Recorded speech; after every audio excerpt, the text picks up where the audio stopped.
Sienna Vale stood in front of 200 investors watching her billion-dollar empire burn down around her.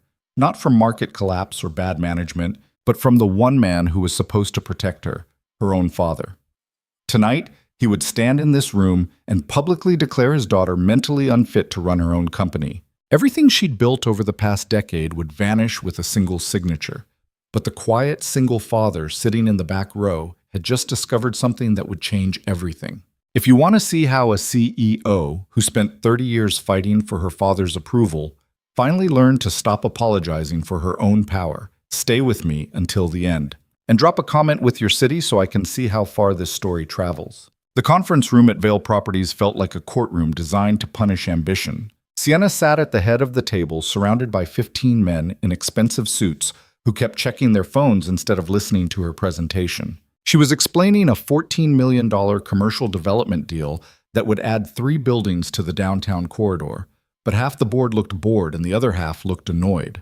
"We've already secured preliminary zoning approval," Sienna said, advancing to the next slide. "Construction can begin in April if we finalize funding this quarter." Richard Stanton, the oldest board member and one of her father's closest friends, interrupted without looking up from his phone. "What does your father think about the timeline?" Sienna's jaw tightened. "My father isn't running this company. I am." "Of course." Stanton's smile didn't reach his eyes. "I just thought you might want his guidance on something this large." "I don't need guidance. I need approval to move forward." The room went quiet in that specific, uncomfortable way that always happened when Sienna reminded people she was actually in charge. She could see it on their faces. The mental recalculation. The slight surprise that she'd pushed back. The faint disapproval that she hadn't smiled while doing it. This was her company. She'd built it from nothing after her father refused to let her join the family's hotel business because he didn't think real estate development was appropriate for a daughter. She'd spent 10 years proving him wrong, and Vale Properties now operated in 6 states with projected revenue that would hit 9 figures within 2 years. But none of that mattered in rooms like this, because no matter how successful she became, people still looked past her, waiting for her father to walk in and tell them what to really think. The vote passed, barely. Sienna closed her laptop and left without thanking anyone. Her assistant was waiting in the hallway with coffee and a look of carefully managed sympathy. "Your mother called. She wants to confirm you're coming to the lake house this weekend." Sienna took the coffee. "Tell her I'll be there." Amki ishpatis tochiyet. "She also said your sister is bringing someone." "Of course she is." Sienna didn't need to ask who. Her younger sister Margot had been dating the same investment banker for 6 months, and their mother had been dropping hints about engagement rings since August. Margot was 27, beautiful in that effortless way that made photographers want to follow her around, and completely uninterested in anything that required actual work. She was also their father's favorite. Not that anyone ever said it out loud, but Sienna had spent 30 years watching her father's face light up when Margot walked into a room, and 30 years watching that same face tighten with faint disappointment when Sienna did the same. She'd stopped trying to figure out why a long time ago. The lake house sat 2 hours north of the city, tucked into the woods along a private stretch of water that the Vale family had owned for 3 generations. Sienna's father had built the main house 20 years ago, a sprawling structure of glass and stone designed to look rustic and expensive at the same time. Sienna hated it. Not because it wasn't beautiful. It was. But because every holiday, every birthday, every forced family gathering happened here, and every single one of them felt like a performance she was always failing. She arrived late Friday evening, pulling her car into the circular driveway behind her sister's white Range Rover and her parents' Mercedes. The front door was unlocked. Inside, she could hear voices and laughter coming from the kitchen. Sienna set her bag down and walked toward the sound. Her mother was standing at the counter, arranging cheese on a wooden board, wearing the kind of elegant cashmere sweater that somehow never got dirty. Margot sat on a bar stool nearby, talking animatedly about a restaurant opening she'd attended last week. Their father stood near the window with a glass of scotch, nodding along but not really listening. "There she is," her mother said brightly. "We were starting to think you'd changed your mind. Traffic was bad." Sienna accepted her mother's brief hug and ignored the faint disapproval in her tone. Margot turned on her stool and smiled. You look exhausted. Thanks. I didn't mean it like that. I just meant you work too hard. Their father finally looked over. She's building an empire. Empires don't build themselves. It should have sounded like a compliment. Somehow it didn't. Where's the boyfriend? Sienna asked Margot. He had a work emergency. He'll be here tomorrow. Margot's smile faltered slightly, but she recovered fast. But there's someone else you should meet. Dad hired a consultant to handle some estate planning stuff, and he's staying in the guest cottage this weekend. A consultant? He's helping us figure out some logistics with the trust, her father said, setting his glass down. Very sharp. You'll like him. Oh. Sienna doubted that. Her father's idea of sharp usually meant someone who agreed with everything he said. Dinner was set for 7. Sienna went upstairs to change, swapping her work clothes for jeans and a sweater that Margot would probably find too casual. She didn't care. When she came back down, there was a man standing in the entryway. He was tall, maybe 6'1", with dark hair that looked like it had been cut a few weeks ago and forgotten since. He wore jeans, work boots, and a flannel shirt rolled to his elbows. He didn't look like a consultant. He looked like someone who spent more time outside than inside. You must be Sienna, he said. His voice was quiet, calm, the kind of voice that didn't try to fill a room. I must be, Sienna said. And you are? Ethan Mercer. He extended his hand. His grip was firm but not aggressive, and his hands had calluses that didn't match the consultant story at all. My dad said you're helping with estate planning. Something like that. Before Sienna could ask what that meant, a small voice called out from the hallway. Dad, I can't find my book. A little girl appeared around the corner. She was maybe 6 years old, wearing leggings and an oversized sweatshirt with a dinosaur on it. Her hair was pulled into a lopsided ponytail. We'll find it after dinner, Ethan said gently. The girl noticed Sienna and immediately went shy, half hiding behind her father's leg. This is my daughter, Lucy, Ethan said. Sienna crouched down slightly. Hi, Lucy. I'm Sienna. Lucy peeked out, looked Sienna over with the kind of brutal honesty only 6-year-olds possessed, then whispered to her father, She's really tall. She is, Ethan agreed, and there was a trace of amusement in his voice. Sienna stood back up. What book were you looking for? The one about the girl who talks to animals. I don't know that one. Lucy's face fell like Sienna had just admitted she didn't believe in gravity. Maybe we'll find it later, Ethan said, steering his daughter gently toward the dining room. Dinner was predictably uncomfortable. Sienna's mother had gone all out with roasted chicken, garlic potatoes, and 3 kinds of vegetables arranged like a magazine spread. Margot spent most of the meal talking about a charity gala she was planning, while their father occasionally interjected with suggestions that sounded like orders. Ethan sat across from Sienna, quiet and watchful. Lucy sat beside him, picking at her chicken and swinging her legs under the table. So Ethan, Margot said, smiling in that way she did when she was about to ask something intrusive. How long have you been consulting? Not long. What did you do before? I was a contractor, construction mostly. Sienna's father nodded approvingly. Ethan's being modest. He managed large-scale commercial builds for years before his wife passed. Very impressive operation. The room went still. Sienna saw the way Ethan's jaw tightened, the way Lucy went very quiet beside him. I'm so sorry, Margot said quickly, and for once she sounded genuine. It was a few years ago, Ethan said. His voice didn't change, but something in his posture did. We're managing. Sienna's mother changed the subject with the grace of someone who'd spent decades avoiding uncomfortable conversations. Lucy, sweetheart, are you excited for the holidays? Lucy nodded but didn't say anything. Margot's planning the most beautiful Christmas gala this year, their mother continued. You should see the venue she picked. It's going to be incredible, Margot said, lighting up again. We're doing this whole Winter Wonderland theme with ice sculptures and Sienna, their father interrupted, looking at her for the first time all night. I heard the board meeting didn't go as smoothly as you hoped. Sienna set her fork down. It went fine. Richard called me. He said there was some tension. Richard always says there's tension when I don't do exactly what he wants. He's trying to help. He's trying to undermine me. Her father's expression didn't change, but Sienna saw the disappointment flicker across his face. You're too defensive. I'm appropriately defensive when people question my authority in my own company. Maybe if you approach things differently, maybe if the board treated me like a CEO instead of a child playing dress-up, we wouldn't have these problems. The table went silent. Margot stared at her plate. Their mother looked pained. Lucy watched with wide eyes, like she was watching a movie she wasn't supposed to see.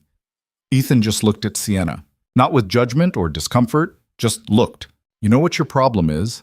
Sienna's father said quietly. You think being aggressive is the same thing as being strong.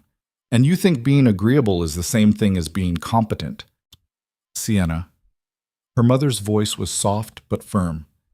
That's enough. Sienna pushed her chair back and stood. I'm not hungry anymore. She walked out before anyone could respond. The dock stretched out into the dark water, lit only by the moon and the distant glow from the house. Sienna sat at the end with her legs dangling over the edge, staring at nothing. She wasn't upset about the argument. She was used to those. She was upset because she'd spent 30 years trying to earn her father's respect, and somewhere deep down she still thought if she just worked hard enough, succeeded big enough, proved herself completely enough, he'd finally look at her the way he looked at Margot, like she mattered. Footsteps sounded behind her on the wooden planks. Sienna didn't turn around. If you're here to tell me I was rude, save it. I wasn't going to say that. It was Ethan. He sat down beside her without asking permission, leaving a careful distance between them. Lucy wanted me to apologize, he said. She thinks you left because she didn't talk enough at dinner. Sienna's chest tightened. Tell her it wasn't her fault. I did. They sat in silence for a moment. The water lapped quietly against the posts below. Your father's wrong, you know, Ethan said. Sienna looked at him. About what? Asais, you're not too aggressive. You're just the only person in that room who refuses to apologize for taking up space. Something inside Sienna cracked slightly. How would you know? She asked. You just met me. I've been watching, Ethan said simply. Your sister talks for 10 minutes straight and nobody interrupts her. You make one point and your father shuts you down. That's not about you being aggressive. That's about him being controlling. Sienna looked back at the water. It's always been like this. That doesn't make it right. No, but it makes it normal. Ethan was quiet for a beat. Then he said, Lucy asked me once why people didn't like her mom. Sienna turned to him, surprised. She was sick for a long time before she died, but, Ethan continued, cancer, and people didn't know how to handle it. They'd see her and get uncomfortable, start talking too loud, or avoid looking at her completely. Lucy noticed. What did you tell her? I told her that people don't know what to do when someone doesn't fit into the neat little box they built in their head. Doesn't mean there's anything wrong with the person, just means the box is too small. Sienna felt her throat tighten. Your father built a box for you, Ethan said quietly, and you outgrew it a long time ago. That's his problem, not yours. She didn't know what to say to that. They sat there for a while longer, not talking, just existing in the same space. Eventually, Ethan stood. Lucy and I are heading back to the cottage, he said. But if you need to disappear tomorrow, we're planning a hike. You're welcome to come. I don't hike. Even better, Lucy will love teaching you. He walked back toward the house, and Sienna stayed on the dock alone. The next morning, Sienna woke to the sound of voices outside her window. She pulled on a sweatshirt and looked out to see Lucy and Ethan in the yard. Lucy was bundled in a puffy jacket that made her look like a small marshmallow, and she was very seriously explaining something to her father while pointing at a tree. Sienna watched them for a moment, then made a decision she didn't fully understand. She went downstairs, poured coffee into a travel mug, and walked outside. Room for one more? She asked. Lucy's face lit up. You're coming, apparently. Do you have good shoes? Sienna looked down at her sneakers. Define good. Lucy looked at her father. Dad, she doesn't have hiking boots. She'll survive, Ethan said. He was trying not to smile. They took a trail that wound through the woods behind the property, following a path that looked like it hadn't been used in years. Lucy ran ahead, stopping every few feet to examine rocks or point out birds she couldn't actually identify. She makes up the names, Ethan said quietly. Last week she told me she saw a red-bellied cloudhopper. That's not a real bird? Not even a little bit. Sienna found herself smiling. They walked for almost an hour, climbing over fallen logs and navigating uneven ground. Sienna's legs burned and her lungs protested, but she didn't say anything. Eventually, they reached a clearing with a view of the lake below. Lucy immediately sat down on a flat rock and pulled a snack out of her backpack. "This is my favorite spot," she announced. "It's nice," Sienna said. "Do you come here a lot?"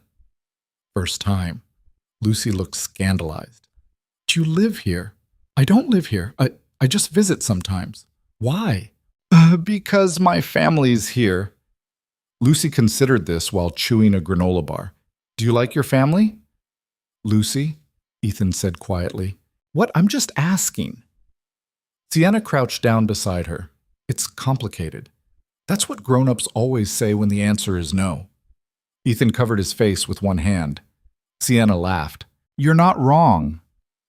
They stayed in the clearing for a while, Lucy chattering about school and her favorite books, while Ethan pointed out actual birds and corrected her creative names. Sienna sat on a rock and drank her coffee and felt something unfamiliar settle in her chest.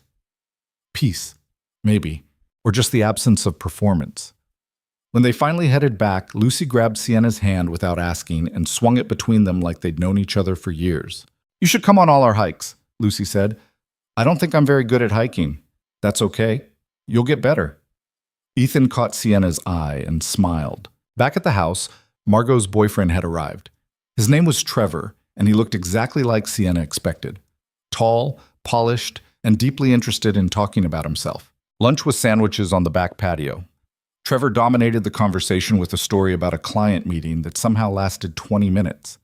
Margot laughed at all the right moments. Their parents nodded approvingly. Sienna ate her sandwich and wondered how quickly she could leave without causing another scene. "So, Sienna," Trevor said, finally acknowledging her existence, "Margot tells me you run some kind of real estate business?" "Something like that." "That's great. I actually have a buddy who's in commercial development. Maybe you've heard of him." "Probably not." Trevor blinked. "I haven't told you his name yet." "I know, but I probably still haven't heard of him." Margot shot her a look. Sienna ignored it. "Anyway," Trevor continued, clearly flustered, "he's doing really innovative stuff with mixed-use properties. You should connect with him. I'm good." "Sienna," her father said, his voice tight, "Trevor's trying to help. I don't need help. You could at least be polite." "I am being polite. I just don't need networking advice from someone I met 30 seconds ago." The patio went quiet. Trevor looked uncomfortable. Margot looked mortified. Their mother looked like she wanted to disappear. Ethan, sitting at the far end of the table with Lucy, watched Sienna with that same calm expression he always had. Not judging, just watching. "You know what?" Sienna stood. "I think I'm going to head out early." "Sienna, don't," her mother said. "I have work to do. It's Sunday." "Work doesn't stop on Sundays." She walked inside before anyone could argue. She was throwing clothes into her bag when someone knocked on her door. "Come in," she said, not looking up. The door opened. Ethan stepped inside and closed it behind him. "Before you leave," he said, "there's something you should see." Sienna turned. "What?" "Your father asked me to review some estate documents last month. Legal stuff related to the family trust and your company holdings." "Okay?" "There's a clause buried in one of the agreements you signed last year, something about asset management and fiduciary oversight." Sienna's stomach dropped. "What kind of clause?" Ethan pulled a folded paper from his pocket and handed it to her. "The kind that gives your father the authority to freeze your company funding if he determines you're mismanaging assets." Sienna stared at the paper. The words blurred together, but the meaning was clear. Her father could take everything. "When did I sign this?" she whispered. "Last February." It was part of a larger restructuring agreement. Sienna remembered. Her father had presented it as a tax strategy, something to protect the family's assets. She'd been busy with a major acquisition and hadn't read it closely. She'd trusted him. "Why are you showing me this?" she asked. Ethan's expression was serious. Because I don't think he brought me here to do estate planning. I think he brought me here to build a case against you. Sienna's hands started shaking. What kind of case? The kind that says you're unstable, reckless, unfit to run your own company. Ethan paused. I've been going through financial records all week. Someone's been creating a paper trail that makes it look like you're making bad decisions. That's insane. I know. My father wouldn't. She stopped. Because the truth was, she didn't know what her father would or wouldn't do. She'd spent her whole life trying to earn his approval, but she'd never actually trusted him, and now she knew why. What do I do? She asked quietly. Ethan looked at her for a long moment. You fight back. I don't know how. Yes, you do. His voice was steady. You've been fighting your whole life. You just didn't know who the real enemy was. Sienna sat down on the edge of the bed, still holding the paper. I need to go through everything, she said. Every document, every agreement, every financial record. I can help. But why would you do that? Ethan was quiet for a beat. Because someone should be on your side. And it doesn't look like anyone else is volunteering. Sienna looked up at him. For the first time in years, she felt like someone actually saw her. Not the CEO, not the disappointing daughter, not the cold, ambitious woman who cared more about business than family. Just her. Thank you, she whispered. Ethan nodded. We'll figure it out. He left her alone, and Sienna sat in the silence of her childhood bedroom, staring at the document that proved her worst fear. Her father had never wanted her to succeed. He'd only been waiting for the right moment to take it all away. Sienna didn't go home that night. She drove straight to her office downtown, the document Ethan had given her sitting on the passenger seat like evidence at a crime scene. The building was empty on a Sunday evening.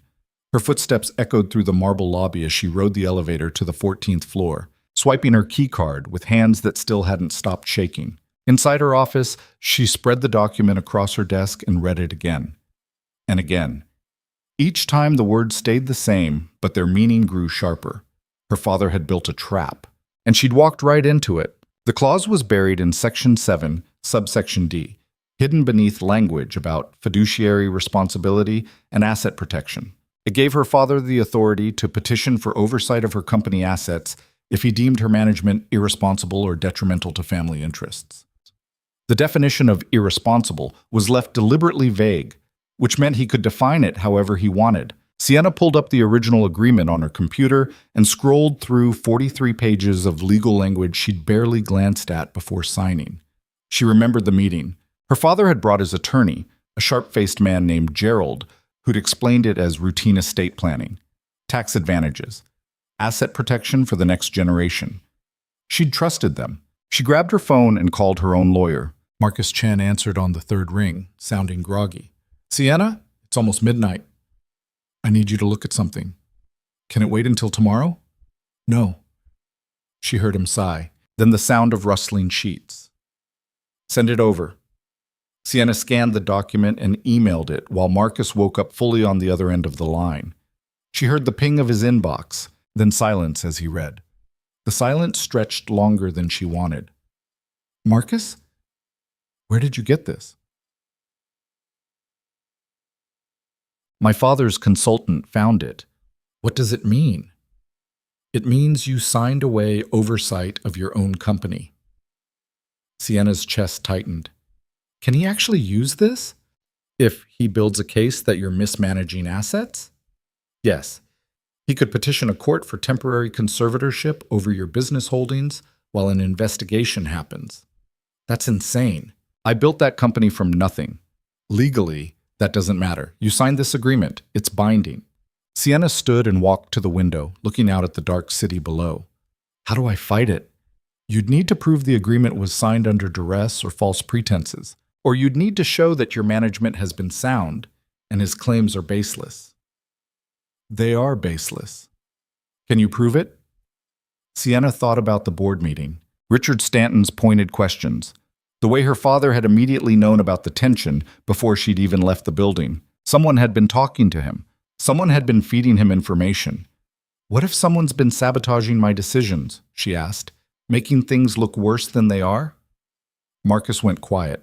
That would be harder to prove. But if you can show a pattern of interference or deliberate manipulation, it might be enough to void the agreement. How long would that take? Months. Maybe longer. I don't have months.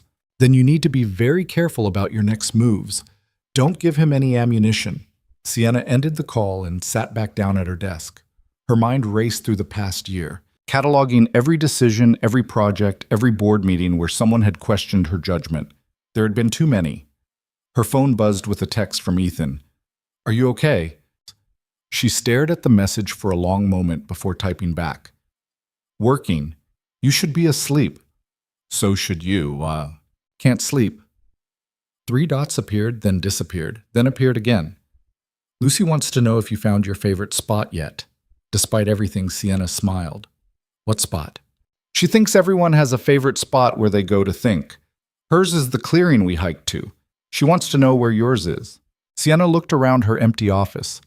She'd spent more hours here than anywhere else in the past decade, but she'd never thought of it as a favorite spot. It was just the place where she worked. "I don't think I have one," she typed. "Then you should find one. Lucy says it helps." Sienna set her phone down and went back to work. She spent the next 3 days buried in financial records, board meeting minutes, and email chains that stretched back 18 months. Ethan had been right. There was a pattern. Every major decision she'd made had been followed by unexpected complications. Zoning delays that appeared out of nowhere. Investors who suddenly got cold feet. Legal challenges that materialized right before critical deadlines. At first, she'd chalked it up to bad luck or the normal chaos of running a business. But when she laid it all out chronologically, the pattern became obvious. Someone had been interfering, and they'd been doing it carefully, making each incident look isolated and unrelated. On Wednesday afternoon, Ethan showed up at her office with coffee and a file folder thick enough to use as a weapon. "You look terrible," he said, setting the coffee on her desk. "Thanks. Bis ich basti poem. When's the last time you slept?" "I slept." "For how long?" Sienna didn't answer. Ethan sat down across from her and opened the folder. "I found something. More bad news?" "Worse. Your father's been funneling money through a nonprofit called the Heritage Foundation. On paper, it's a charitable organization focused on historic preservation." "I've heard of it. He's on the board." "He's more than on the board. He controls it. And over the past 2 years, the foundation has donated almost $3 million to opposition groups fighting your development projects." Sienna stared at him. "What?" "He's been funding the people trying to stop you." The words didn't make sense. Sienna grabbed the folder and flipped through the documents, bank transfers, donation records, board meeting minutes that showed her father authorizing payments to environmental groups, neighborhood coalitions, and legal firms that had all filed complaints against her projects.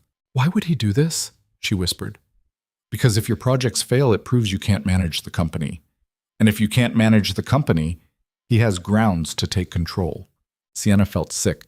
"This is fraud," she said. "Yes, we can take this to the authorities." "We could, but your father's smart. He's buried it under layers of legitimate charitable work. Proving intent would be difficult." "Then what do we do?" Ethan leaned forward. "We find more. We build a case so strong he can't deny it. And then we expose everything." "Ish. Nant." Sienna looked at him across the desk. He'd only known her for a few days, but he was sitting here in her office, helping her fight a battle that wasn't his. "Why are you doing this?" she asked. "I told you, someone should be on your side." "But why you?" Ethan was quiet for a moment.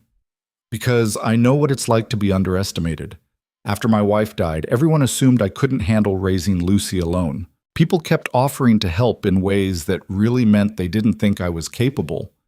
"What did you do?" "I proved them wrong. Every single day." He paused. "You're doing the same thing. You've been proving yourself your entire life, but you're proving yourself to the wrong people." Sienna felt something crack open inside her chest. "I don't know how to stop," she admitted. "Then don't stop. Just change your target. Stop trying to earn your father's respect and start protecting what you've built." The next blow came on Friday morning. Sienna was in a meeting with her development team when her assistant knocked on the conference room door with an expression that meant trouble. "There's a city inspector here," she said quietly. "He wants to see the permits for the downtown project." Hey. Sienna excused herself and found the inspector waiting in the lobby. He was a thin man in his 50s with a clipboard and the kind of bureaucratic authority that made people nervous. "Ms. Vale," he said, "we've received complaints about unpermitted work at the Morrison Street site. Everything's been permitted. I have the documentation.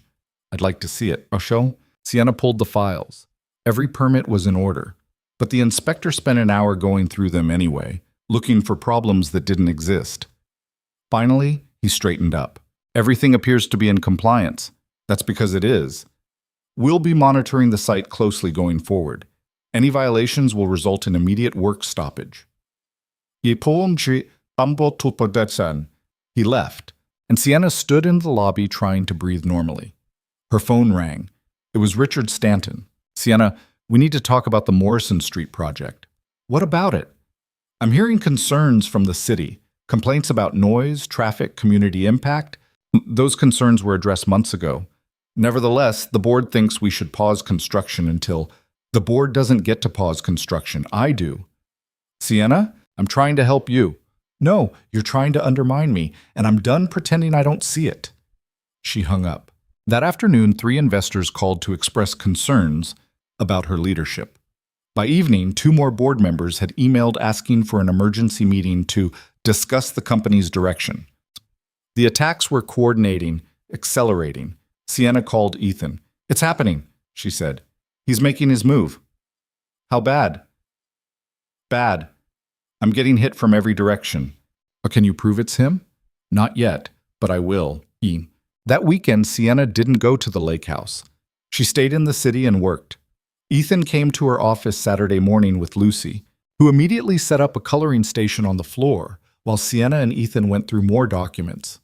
"This is boring," Lucy announced after 20 minutes. "I know, sweetheart," Ethan said. "We'll be done soon." "That's what you said an hour ago."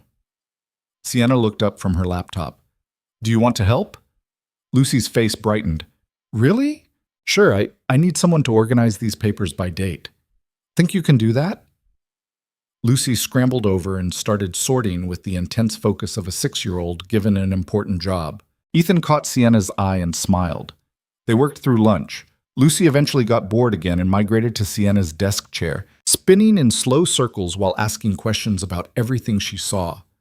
"Why do you have so many pens?" "Because I lose them." "Why is your computer so big?" "Oh, because I look at a lot of things at once." "Why don't you have pictures?" Sienna paused.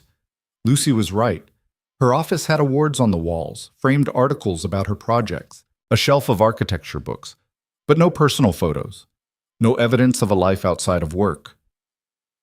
"I guess I never thought about it," Sienna said. "You should get some. My dad has pictures of me everywhere." "Does he?" "Yep, even the embarrassing ones." Ethan looked up. "They're not embarrassing. They're memories." "Dad, there's one of me with spaghetti all over my face. That's my favorite." Lucy rolled her eyes with the exasperation of someone far older than 6. By Sunday evening, they'd compiled enough evidence to see the full picture. Her father had been systematically undermining her company for over a year.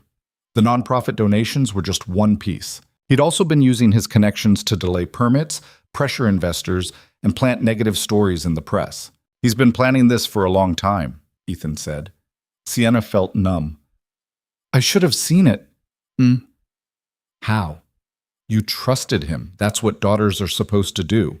Not when their father's trying to destroy them." Ethan was quiet for a moment.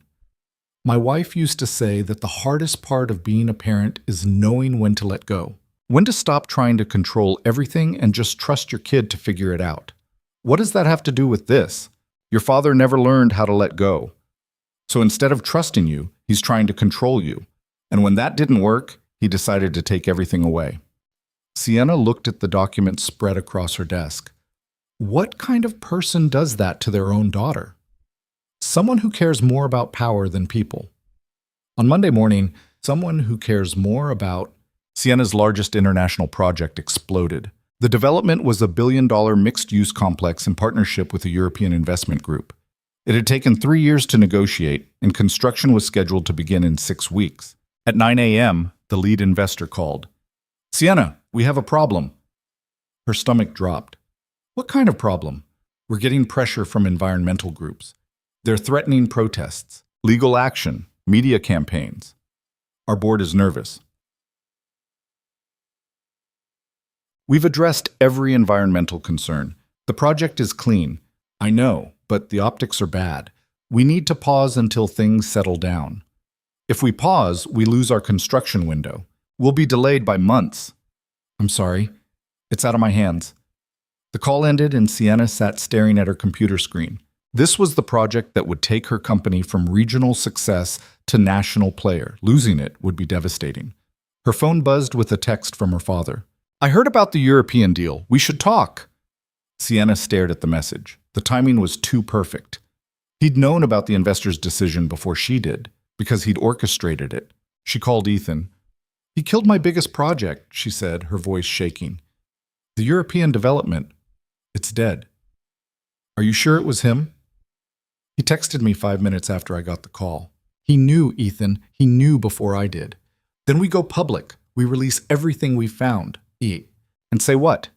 That my father's been sabotaging my company? No one will believe it. He's too respected, too connected. I'll look paranoid and unstable, which is exactly what he wants." "So what do we do?" Sienna closed her eyes. "I don't know." That night she went back to the lake house. Not because she wanted to, but because her mother called and asked her to come. And Sienna was too tired to fight. The house was quiet when she arrived. Her father was in his study. Margot was out with Trevor. Her mother was in the kitchen, and she looked smaller than Sienna remembered. "I'm glad you came," her mother said. "I'm not staying long." "Your father wants to talk to you." "I don't want to talk to him." Her mother's expression flickered with something that might have been sadness or guilt. "Sienna, please. He's trying to help. He's trying to destroy me. That's not true, isn't it?" Sienna pulled out her phone and opened the file of documents she'd compiled. "He's been funding opposition groups against my projects. He's been manipulating investors. He built a legal trap into an agreement I signed, and now he's using it to take control of my company." Her mother stared at the phone. "I don't understand." "Yes, you do. You've always known what he's like. You just pretended you didn't." "Sienna, how long have you been letting him do this? How many years did you watch him treat me like I was disposable and tell yourself it was fine?" Her mother's face crumpled. "He's your father. He's a manipulator, and you enabled him." Sienna's father appeared in the doorway. "That's enough." Sienna turned to face him. "Is it? Because I'm just getting started. You're upset about the European deal. I understand. You killed that deal. I did no such thing. The investors made their own decision based on legitimate concerns. Concerns you manufactured." Her father's expression hardened. "Be very careful, Sienna. You're emotional right now, and you're saying things you'll regret. The only thing I regret is trusting you. I'm trying to protect you." "From what?" "From yourself. You're reckless, impulsive, and you refuse to listen to anyone who knows better than you." "You mean you." "I mean everyone. The board, your investors, your own family. You think you're smarter than all of us, but you're not. You're a child playing at business, and sooner or later, you're going to destroy everything you've built." Sienna felt something inside her go very still. "So you decided to destroy it first. I decided to intervene before you hurt people." "I'm the one you're hurting." Her father stepped closer. "You've left me no choice. I petitioned the court this morning for temporary oversight of your company assets." The room tilted. "You what?" I have a responsibility to protect the family's interests. Your recent decisions have been erratic and financially irresponsible. The court agrees that oversight is necessary until you can't do this." "I already did. The hearing is scheduled for next month." Sienna couldn't breathe. "You're taking my company. I'm saving it. When you're ready to accept help and listen to guidance, we can discuss transferring control back to you.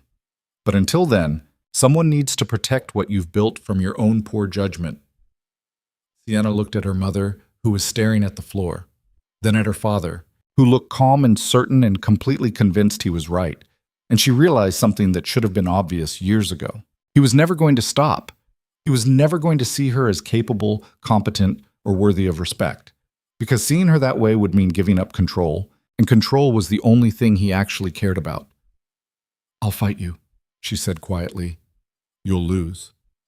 "Maybe, but I'll fight anyway." She walked out before he could respond.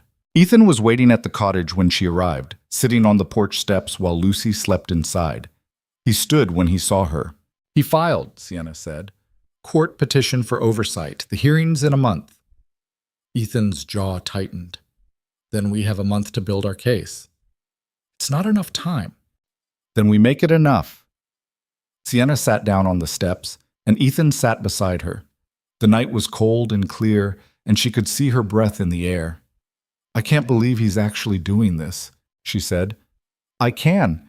Men like him don't know how to lose gracefully. I spent my whole life trying to make him proud of me." "I know. And it was never going to work, because he doesn't want me to succeed. He just wants to control me." Ethan didn't say anything. He just sat there, solid and steady, while Sienna tried to process the fact that everything she'd believed about her family was a lie. "What do I do now?" she asked. "You stop fighting for his approval and start fighting for yourself." Sienna looked at him. "I don't know if I know how." "Yes, you do. You've been doing it your whole life. You just didn't realize that's what it was." They sat in silence for a while. Then Lucy appeared in the doorway, rubbing her eyes. "Dad? I had a bad dream." Ethan stood immediately. "Come here, sweetheart." Lucy walked over and climbed into his lap, still half asleep. She noticed Sienna and reached out to pat her hand. "You look sad," Lucy mumbled. "I'm okay," Sienna said. "Dad says it's okay to be sad sometimes. It means you're feeling things. Your dad's pretty smart." "I know, but don't tell him. He'll get a big head." Ethan pressed a kiss to the top of Lucy's head, and Sienna felt her chest ache with something she couldn't name. This was what family was supposed to look like. Not performance or competition or conditional approval, just people choosing to be there for each other, even when things were hard. Especially when things were hard. Lucy fell back asleep against her father's shoulder, and Ethan carried her inside. When he came back out, Sienna was still sitting on the steps. "You should get some sleep," he said. "I will." "Sienna." She looked up at him. "You're not alone in this," he said. "I know it feels like you are, but you're not." Sienna nodded, not trusting herself to speak. Ethan went back inside, and Sienna sat alone in the dark, listening to the sound of the lake and trying to figure out how to fight a war against someone who was supposed to love her. The hearing was scheduled for 3 weeks away, and Sienna spent every waking hour preparing for a fight she still wasn't sure she could win.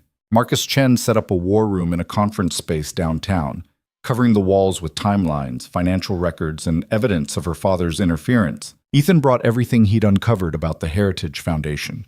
Sienna pulled files she'd forgotten existed, emails that proved her decisions had been sound before someone intervened to make them fail.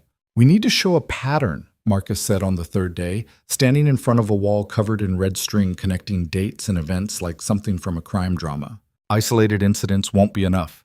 We need to prove systematic sabotage." "We have the nonprofit donations," Sienna said. $3 million to opposition groups.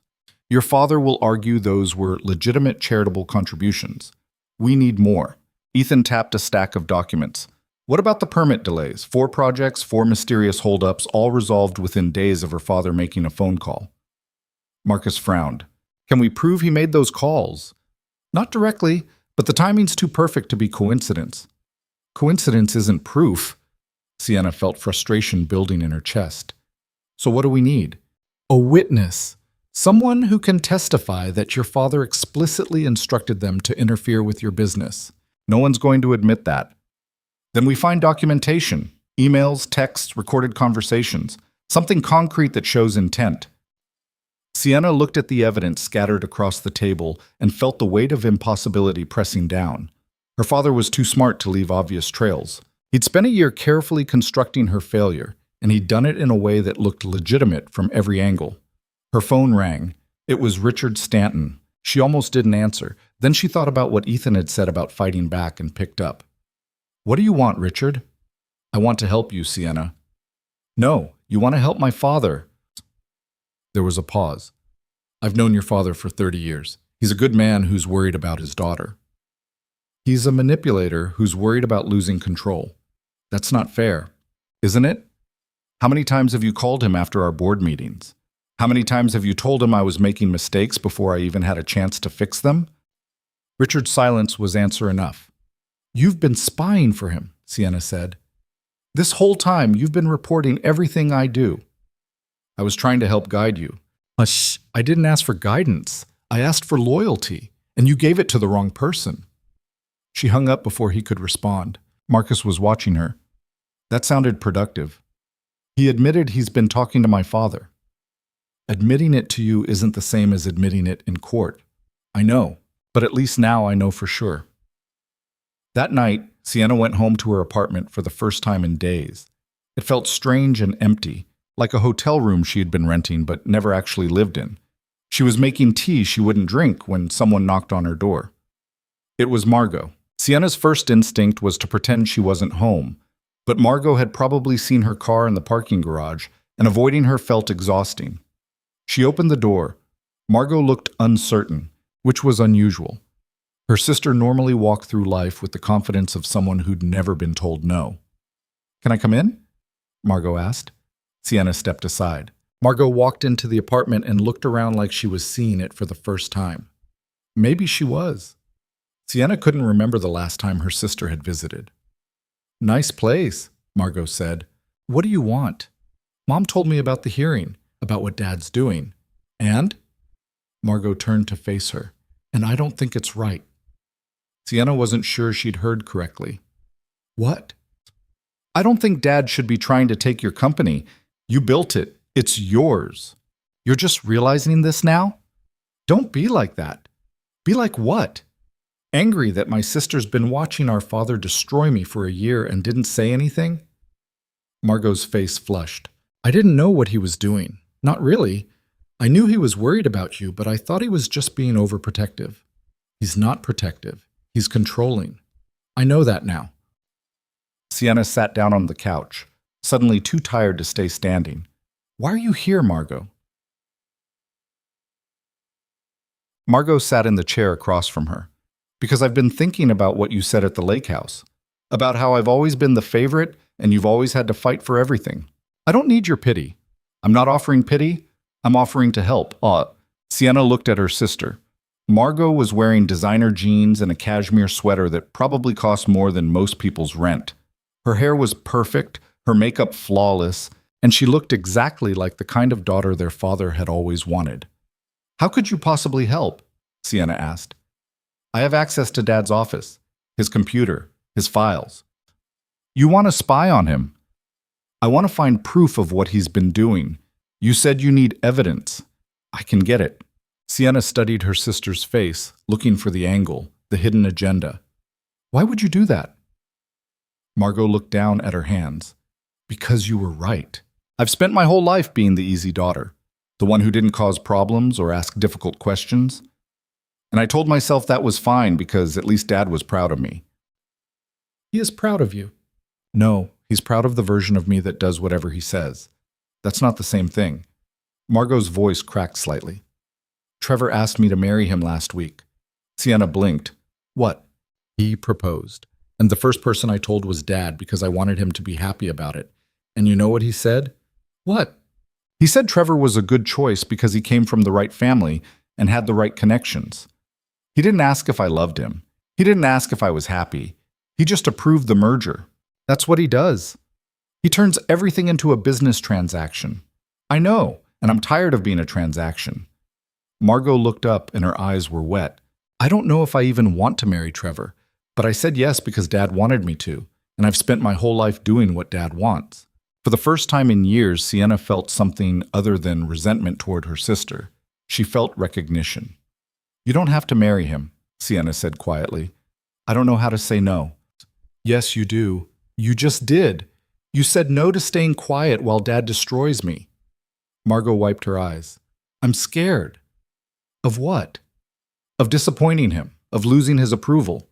Margot, you're never going to lose his approval. You're the perfect daughter. That's the problem. I'm only perfect as long as I'm exactly what he wants me to be. The second I step out of line, I'll be just like you. Sienna almost laughed. You say that like it's a bad thing. It is. You've spent your whole life fighting with him. That looks exhausting. It is exhausting. But at least I know who I am. Can you say the same? Oh. Margot was quiet for a long moment. No. They sat in silence. Two sisters who'd spent their lives on opposite sides of their father's approval, finally understanding that they'd both been losing the same game. If you help me, Sienna said, he's going to know it was you. He'll be furious. I know. You could lose everything. The trust fund, the family connections, all of it. I know. So why risk it? Oh. Margot met her eyes. Because I want to see what happens when I stop being the perfect daughter. And because you shouldn't have to fight him alone. 2 days later, Margot showed up in the war room with a thumb drive. I copied everything I could find, she said, handing it to Marcus. Financial records, emails, meeting notes. I don't know if any of it's useful, but it's there. Marcus plugged the drive into his laptop and started scrolling. His expression changed as he read. This is useful, he said quietly. This is very useful. Sienna looked over his shoulder. The screen showed an email chain between her father and Richard Stanton, dated 6 months ago. They were discussing strategy for managing Sienna's overreach and creating opportunities for intervention. He literally planned this, Sienna said. Marcus clicked through more files. There's a whole folder here labeled Oversight Protocols. He's been building a case against you since last spring. Can we use this in court? Absolutely. This shows premeditation. He wasn't responding to your mismanagement. He was manufacturing evidence of it. Sienna looked at Margot. How did you get this? I waited until he was at a board meeting, then I went through his office. He keeps everything on his personal computer because he doesn't trust cloud storage. He's going to figure out it was you. I don't care. But 3 days later, he did figure it out. Sienna was at her office when Margot called, crying. He knows, Margot said. He knows I took the files. What happened? He came to my apartment. He was so angry, Sienna. He said I betrayed him. He said I was ungrateful and disloyal and just like you. Despite everything, Sienna felt a flicker of hurt at that last part. Being just like Sienna had always been the worst thing their father could say. Are you okay? Sienna asked. He cut me off. The credit cards, the trust fund, everything. He said if I was going to side with you, I could suffer the consequences with you. I'm sorry. Don't be. I knew this would happen. Margot took a shaky breath. Trevor called off the engagement. Apparently, Dad called his father and told him I was unstable and making poor decisions. Trevor's family doesn't want to be associated with that kind of drama. Margot, it's fine. I didn't want to marry him anyway. I just didn't know it until Dad took the choice away from me. Sienna closed her eyes. Come stay with me. You shouldn't be alone right now. I can't. Mom's here. Mom's there at your apartment? She showed up an hour ago. She's packing her things. Sienna's heart stopped. What? She left him. She actually left him.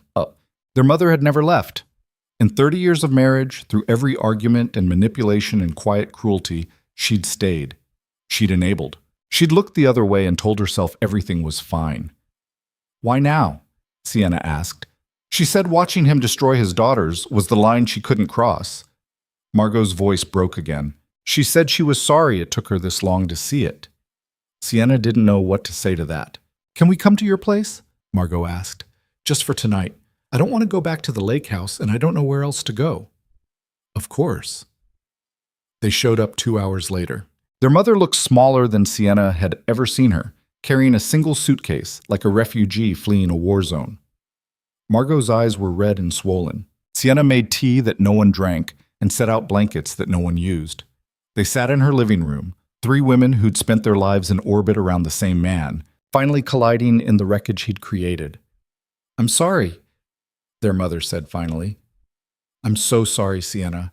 I should have protected you. Why didn't you? Because I was scared, and because it was easier to pretend everything was fine than to admit I married someone who cared more about control than love. You enabled him. I know. For 30 years, I told myself he was just traditional, just protective, just worried. I made excuses for behavior that had no excuse. He destroyed my company, Mom. He's trying to take everything I built. I know, and I'm going to testify against him. Sienna stared at her. What? At the hearing. I'm going to tell the court exactly what kind of man he is, what kind of father he's been, what he's done to you and your sister. He'll never forgive you, but... I don't want his forgiveness. I want a divorce. The words hung in the air like something fragile and dangerous. Margot started crying again. Their mother reached over and took her hand, and Sienna watched her perfect sister fall apart in their mother's arms. For the first time in her life, Sienna felt something other than jealousy watching her mother comfort Margot. She felt solidarity. The hearing was held in a downtown courthouse that felt too formal and official for what was essentially a family destroying itself in public. Sienna sat at a table with Marcus and Ethan, while her father sat across the aisle with his legal team.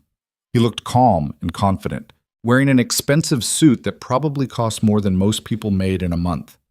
He didn't look at Sienna once. The judge was a woman in her 60s with silver hair and an expression that suggested she'd seen every variation of family dysfunction and wasn't impressed by any of it. This is a petition for conservatorship, she said, looking at the documents in front of her. Mr. Vale is requesting temporary oversight of his daughter's business assets based on claims of financial mismanagement. Is that correct? Her father's lawyer stood.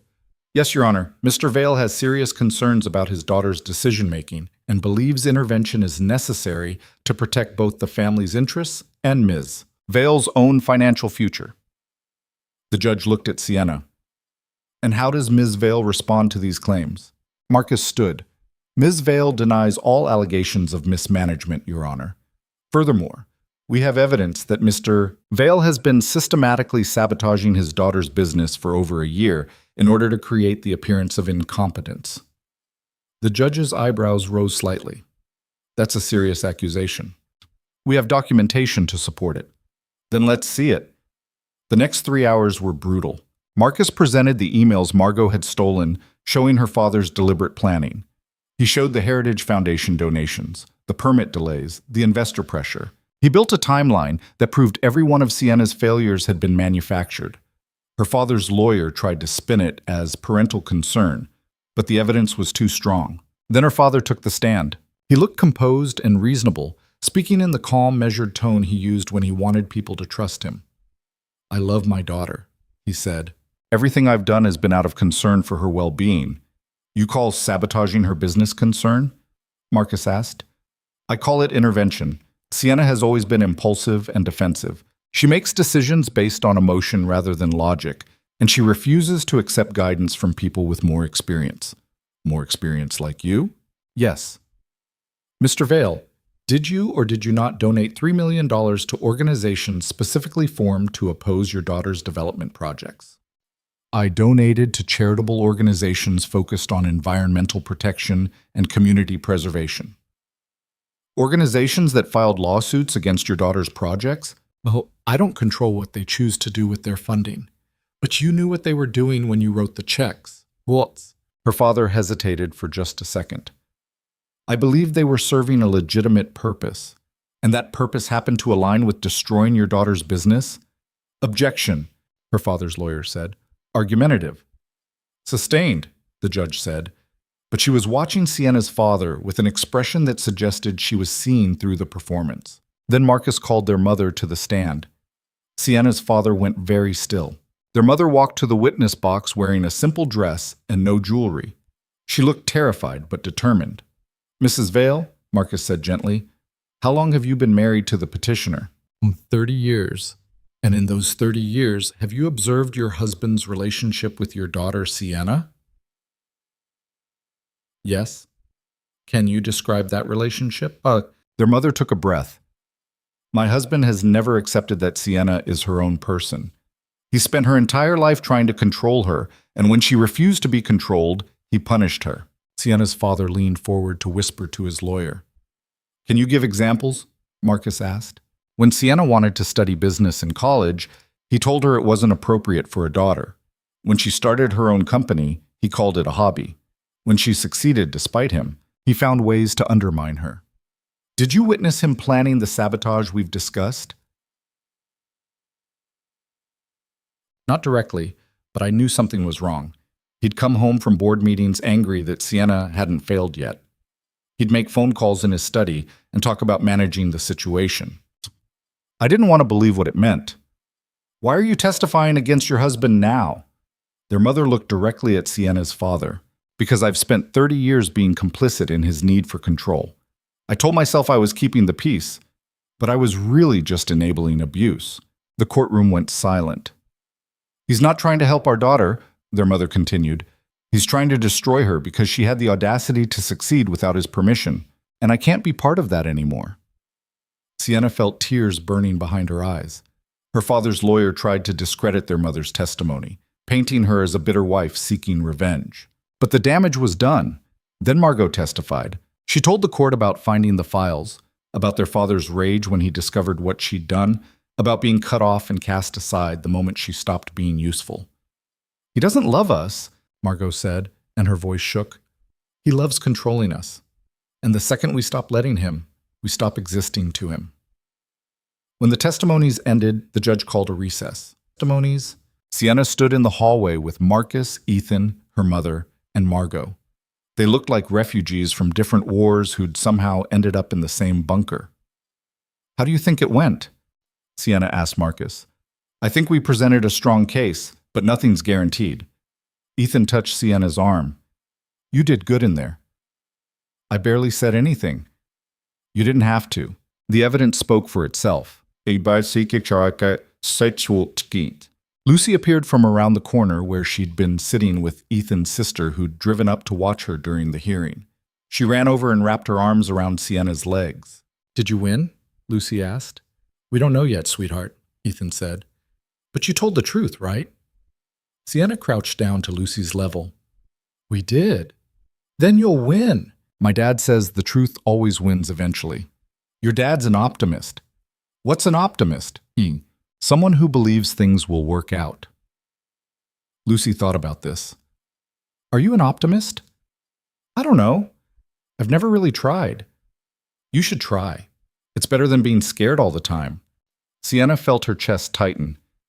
Who said I was scared? You look scared, like when I have to give a presentation at school. Ethan put his hand on Lucy's shoulder. Let's give Sienna some space, okay? Oh!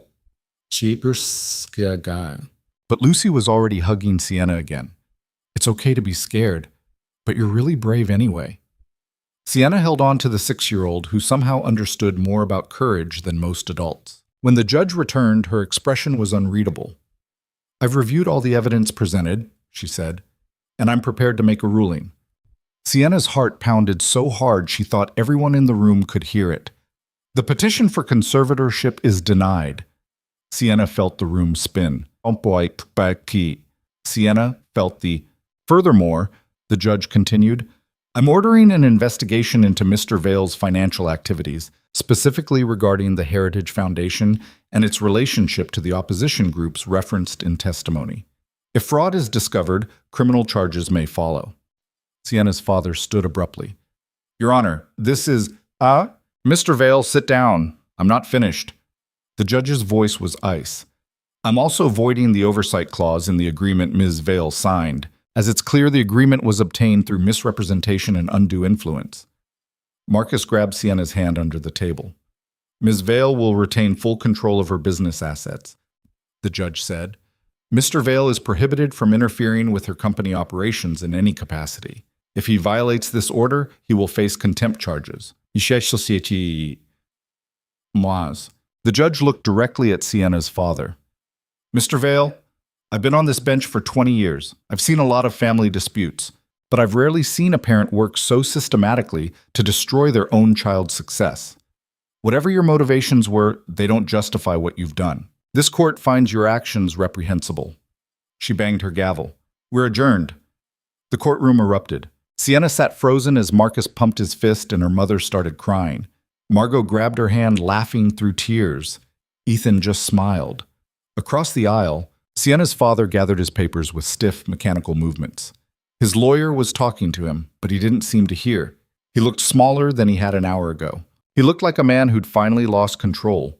For the first time in 30 years, Sienna didn't feel the urge to apologize or explain or make him feel better. She felt free. Outside the courthouse, reporters were waiting. Someone had leaked news of the hearing, and cameras were everywhere. Ms. Vale, how do you feel about the ruling? Are you pressing charges against your father? What's next for Vale Properties? Marcus stepped in front of Sienna. Ms. Vale has no comment at this time. Please respect her privacy. They pushed through the crowd to Ethan's truck. Lucy was already buckled in the back seat, and she cheered when she saw them. You won, she said. I knew you would. Sienna climbed into the passenger seat and closed her eyes. Where to? Ethan asked. I don't know. Anywhere but here. He started driving. They ended up at the clearing where they'd hiked that first weekend, the spot Lucy had called her favorite. The sun was setting, painting the sky in shades of orange and pink that looked too beautiful for how exhausted Sienna felt. Lucy ran ahead to her favorite rock. Sienna and Ethan followed more slowly. You did it, Ethan said. We did it. I couldn't have done this without you. Yes, you could have. You just wouldn't have had to. Sienna looked at him. Why did you help me? Really? You barely knew me. Ethan was quiet for a moment. After my wife died, everyone kept telling me I needed to move on. Like grief was something you could schedule and complete. And I realized that people don't actually want to help. They want you to be okay so they can stop feeling uncomfortable. That's depressing. It's honest. But then I met you and I saw someone fighting a battle everyone told her she should just give up on. And I thought, that's someone who understands that some things are worth fighting for even when it's hard. My company. Your right to exist without apologizing for it. Sienna felt tears finally spill over. I don't know how to do that, she whispered. I've spent my whole life apologizing. Then stop.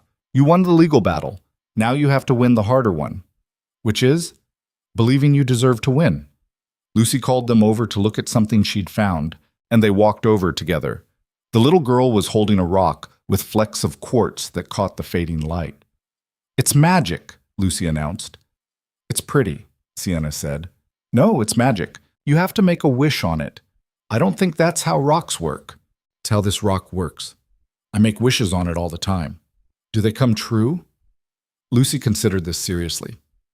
Sometimes, but my dad says the important part isn't whether they come true. It's that you figure out what you really want. Sienna took the rock Lucy offered her.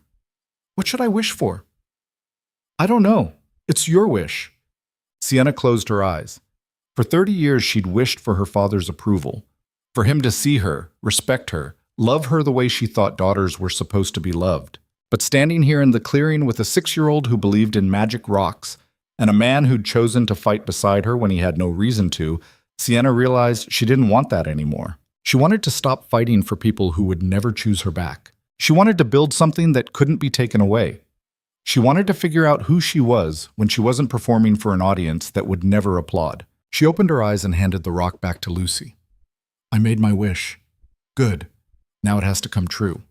That's not how it works. Yes, it is. You just have to believe hard enough. Oh. They stayed until the sun disappeared completely and stars started appearing overhead. Lucy fell asleep against Sienna's shoulder on the drive back, and Sienna felt the weight of the small body pressed against her like an anchor to something real. When they got back to the city, Ethan pulled up in front of Sienna's building. Thank you, Sienna said, for everything. You're welcome. I mean it. You changed everything. Ethan looked at her in the dim light from the dashboard. You changed everything. I just made sure you weren't alone while you did it. Sienna wanted to say something profound, something that captured how much the past few weeks had meant, but all she could manage was, Lucy's right. You are an optimist. Is that a bad thing?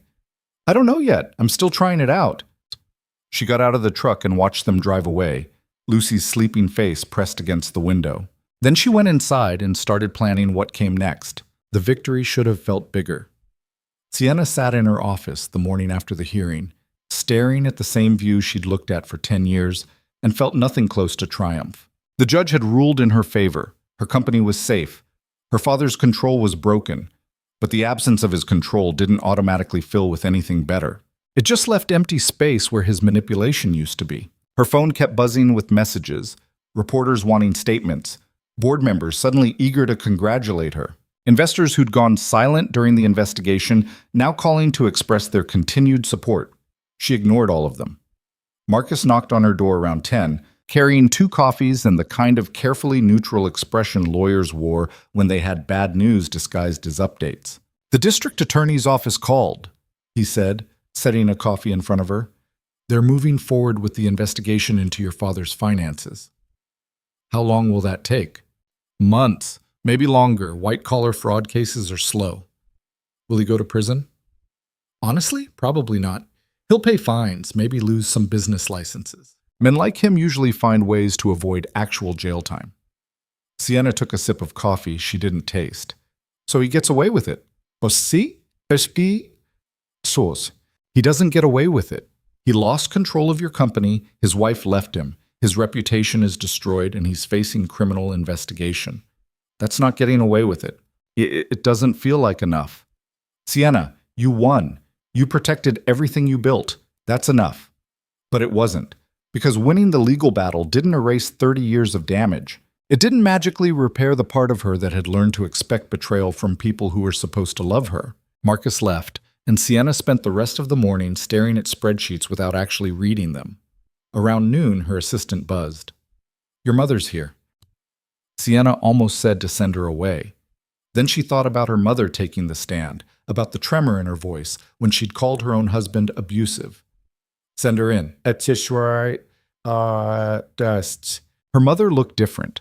She wasn't wearing the expensive clothes and perfect makeup that had always made her look like she was on her way to a country club luncheon. She wore jeans and a plain sweater, and her hair was pulled back in a simple ponytail. She looked smaller, more real. "I know you're busy," her mother said. "I won't stay long." "It's fine. Sit." Her mother sat in the chair across from Sienna's desk, the same chair where hundreds of people had sat to ask for things, negotiate deals, or deliver bad news. "I wanted to apologize," her mother said, properly. "Not in a courtroom, but here, just the 2 of us." "Okay. I failed you. As a mother, as a protector, as someone who should have seen what was happening and stopped it." Her mother's voice cracked. "I told myself for years that your father was just traditional, that he wanted what was best for you, that if you just tried harder to understand him, things would get better. They never got better. But no, they got worse. And I kept making excuses because admitting what he really was meant admitting I'd wasted 30 years married to someone who cared more about control than love."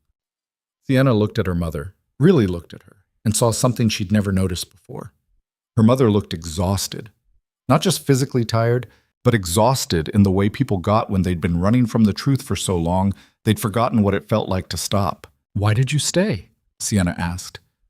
"Because leaving meant admitting I'd made a mistake, and I'd built my entire identity around being his wife, Margot's mother, your mother. I didn't know who I was outside of those roles.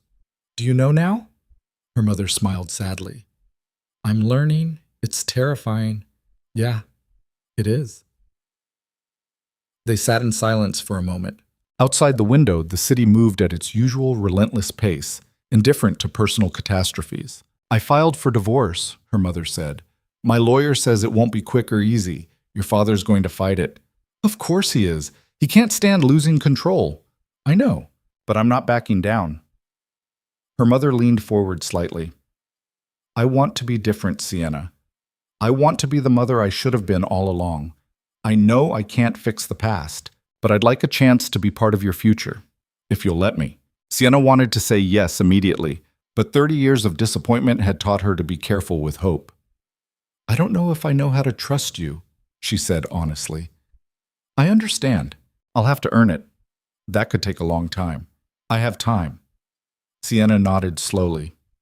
"Okay, we can try." Her mother's eyes filled with tears. "Thank you." After her mother left, Sienna tried to focus on work but couldn't. Her mind kept drifting to the hearing, to her father's face when the judge denied his petition, to the way her mother had looked at him across the courtroom like she was seeing a stranger. Her phone rang. It was Ethan. "How are you holding up?" he asked. "I don't know. Ask me tomorrow." "Lucy wants to know if you're coming to dinner tonight." I didn't know I was invited to dinner tonight. You're always invited. She's making spaghetti. Well, I'm making spaghetti. She's supervising and adding way too much cheese. Despite everything, Sienna smiled. What time? 6. Don't be late. Lucy takes meal schedules very seriously. Sienna arrived at Ethan's house at 5:58. It was a small two-story in a neighborhood that looked like it had been built in the 70s and stubbornly refused to change. The yard had a tire swing and a trampoline with a safety net that had seen better days. Lucy opened the door before Sienna could knock. "You're early," Lucy announced. "I'm 2 minutes early." "That's still early. Dad says being on time means being 5 minutes late."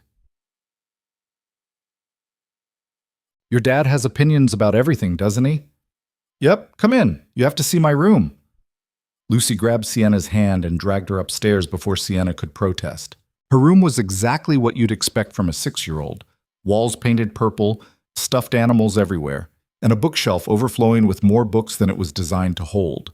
"This is where I keep my favorites," Lucy said, pointing to a pile of books next to her bed. "And this is my art wall." So one wall was covered in drawings, some taped up neatly, others hanging at crooked angles. There were pictures of dinosaurs, families, houses, and one that appeared to be a dragon eating ice cream. "These are really good," Sienna said. "Thanks, that one's you." Lucy pointed to a drawing of a tall stick figure with long dark hair standing next to a smaller stick figure and a medium-sized stick figure. "That's me?" Sienna asked. "Yeah, that's you and me and my dad at the clearing, see? That's the magic rock." Sure enough, the small stick figure was holding something that could generously be called a rock. "Can I keep this?" Sienna asked. Lucy looked surprised. "You want it?" "Yeah, it's the first picture anyone's ever drawn of me." "That's sad." "Yeah, it kind of is." Lucy carefully removed the drawing from the wall and handed it to Sienna like it was valuable. "You have to put it somewhere you'll see it every day. Otherwise, the magic doesn't work." "What magic?" "The magic that makes you remember people care about you." Sienna's throat tightened. "Did your dad teach you that?" "No, I made it up, but it's true." "But..." Downstairs, Ethan had set the table and was draining pasta while attempting to stop the sauce from bubbling over. He looked harried and domestic and nothing like the consultant who'd shown up at her father's lake house a month ago. "Need help?" Sienna asked. "I need Lucy to stop adding cheese to things." "It's better with cheese," Lucy said, appearing with a handful of shredded Parmesan. "Not the garlic bread, especially the garlic bread." Eat. They ate at a small kitchen table that had placemats with different types of birds on them. Lucy insisted Sienna sit under the cardinal because cardinals are brave and you're brave too. The spaghetti was good. The company was better. "So what happens now?" Ethan asked after Lucy had excused herself to play with her stuffed animals. "With your company, I mean." "I fix what my father broke. Rebuild relationships with investors. Finish projects he sabotaged. Prove to the board that I actually know what I'm doing." "You've always known what you're doing." "Yeah, but now I have to convince everyone else." "Or you could just keep doing what you're doing and let the results speak for themselves." Sienna looked at him. "You make it sound simple." "It is simple. It's just not easy." "What's the difference?" "Simple means there's a clear path forward. Not easy means the path is still hard to walk." Lucy wandered back over and climbed into Ethan's lap. "Are we talking about boring work stuff?" "Very boring," Ethan confirmed. "Can we play a game instead?" They played Go Fish with a deck of cards that had several missing, which led to a complicated system of rules Lucy invented on the spot. Sienna lost spectacularly, mostly because she kept forgetting which cards they'd decided didn't exist anymore. When it was time to leave, Lucy hugged her goodbye at the door. "You should come back soon," Lucy said. "Yeah?" "Yeah, Dad's happier when you're here." "Lucy," Ethan said, but he didn't sound upset. "What? You are. You smile more." Sienna looked at Ethan, who was very carefully not meeting her eyes. "I'll come back soon," Sienna promised. The criminal investigation into her father's finances moved slowly, but the fallout moved fast. Within 2 weeks, 3 of his business partners publicly cut ties with him. The Heritage Foundation's board voted to remove him and launched an internal audit. 2 of his closest friends stopped returning his calls. Sienna heard about all of this through Margot, who was staying in Sienna's guest room and seemed to take a certain satisfaction in watching their father's empire crumble. Trevor's father called me yesterday, Margot said one morning over coffee. He wanted to apologize for how things ended. What did you say? I told him his son was boring and I dodged a bullet. You did not. I absolutely did. It felt amazing. Margot grinned. I think I'm getting the hang of this whole speaking my mind thing. It's addictive, isn't it? Terrifying and addictive. Their mother had found an apartment across town and was slowly building a life that didn't revolve around their father. She'd joined a book club, started volunteering at an animal shelter, and called both daughters at least once a week just to check in. It was strange and unfamiliar and occasionally uncomfortable, but it was real in a way their family had never been real before. The board meeting 3 weeks after the hearing was the first real test of whether Sienna's victory in court translated to actual power in practice. She walked into the conference room expecting resistance. What she got was worse. Careful politeness. Everyone stood when she entered.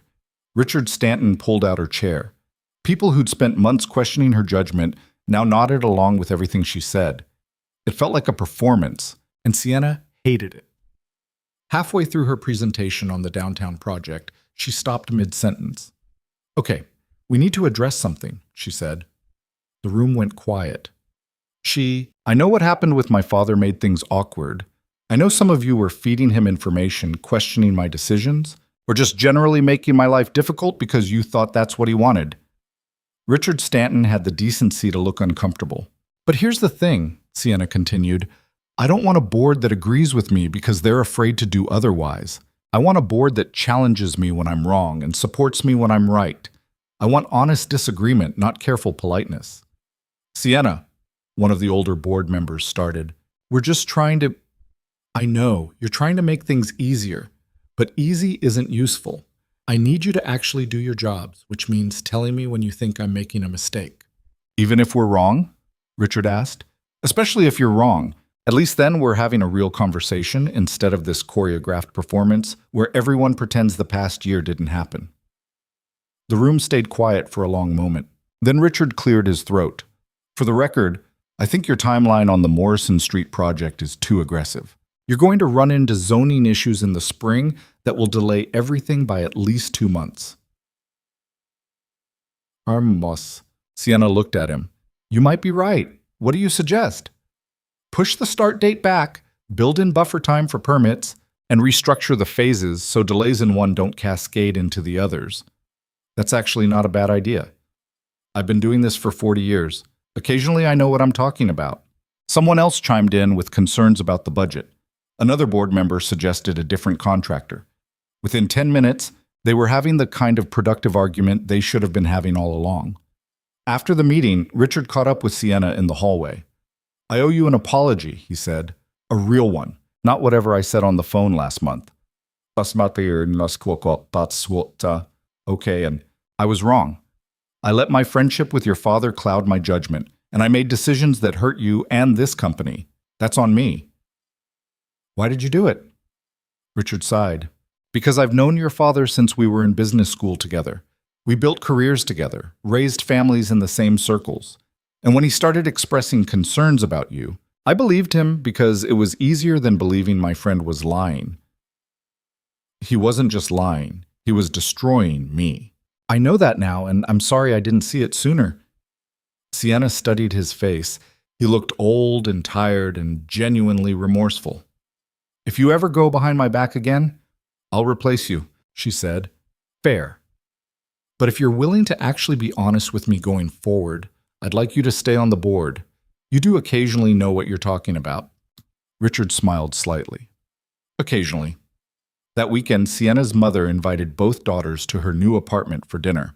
The apartment was small and sparsely furnished, nothing like the lake house or the sprawling estate their parents had shared.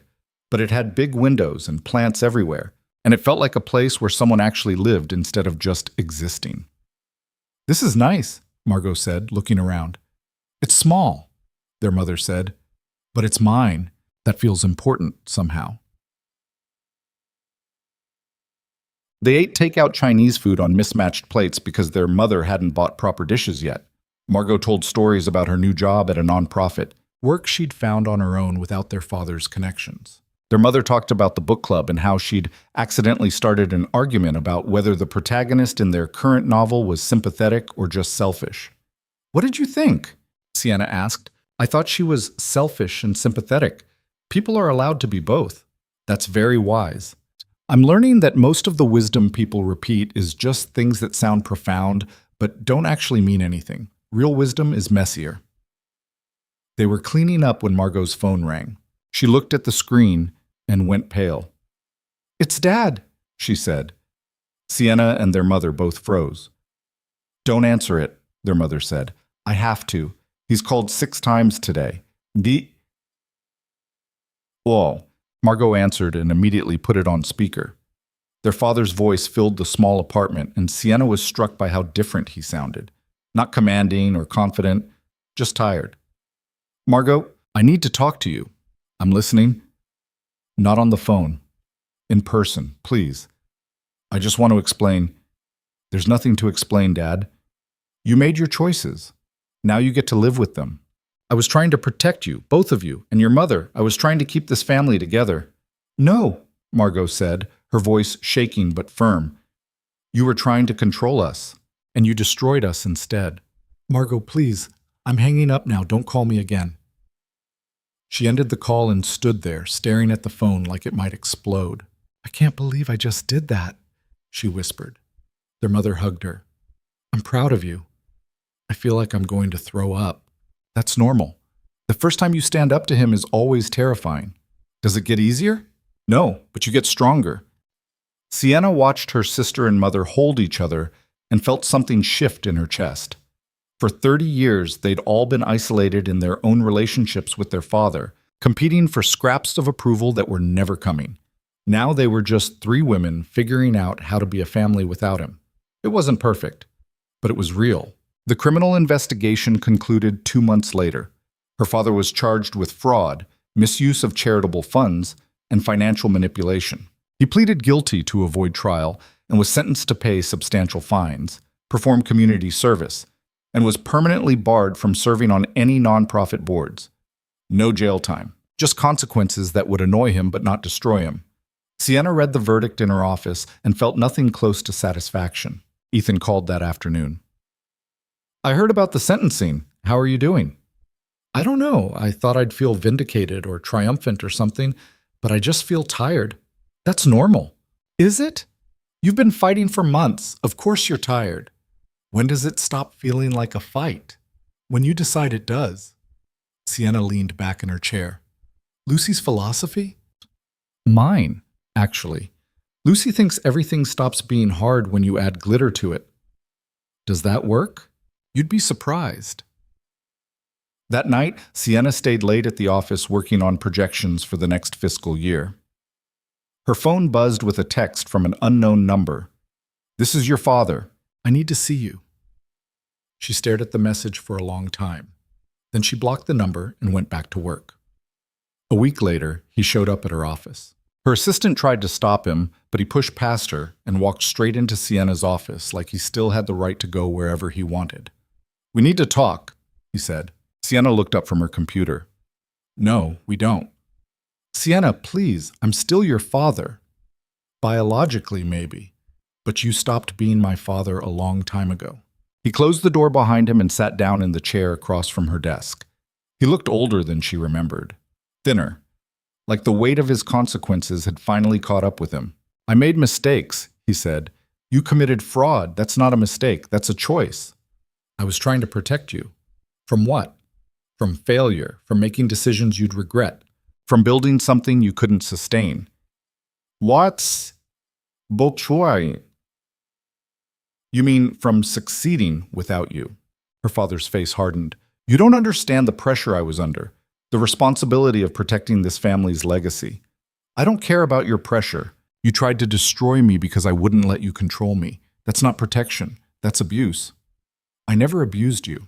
"Yes, you did. You just did it in ways that didn't leave visible bruises." They stared at each other across the desk, and Sienna realized she wasn't afraid anymore. She wasn't angry either. She just felt distant, like she was looking at a stranger who'd once been important but wasn't anymore. I came here to apologize, her father said finally. Okay, apologize. I'm sorry for how things ended. I'm sorry we couldn't find a way to work together. I'm sorry you felt attacked. Felt attacked. I was attacked. You systematically sabotaged my business for over a year. I was trying to teach you. Stop. Just stop. Sienna stood up.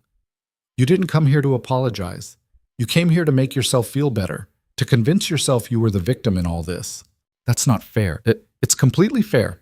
You want me to absolve you, to tell you it's okay, to rebuild some kind of relationship where you get to pretend you didn't spend my entire life making me feel like I was never enough. But I'm not going to do that, Maus. So that's it? You're just cutting me out of your life. Yes. Her father stood. You'll regret this.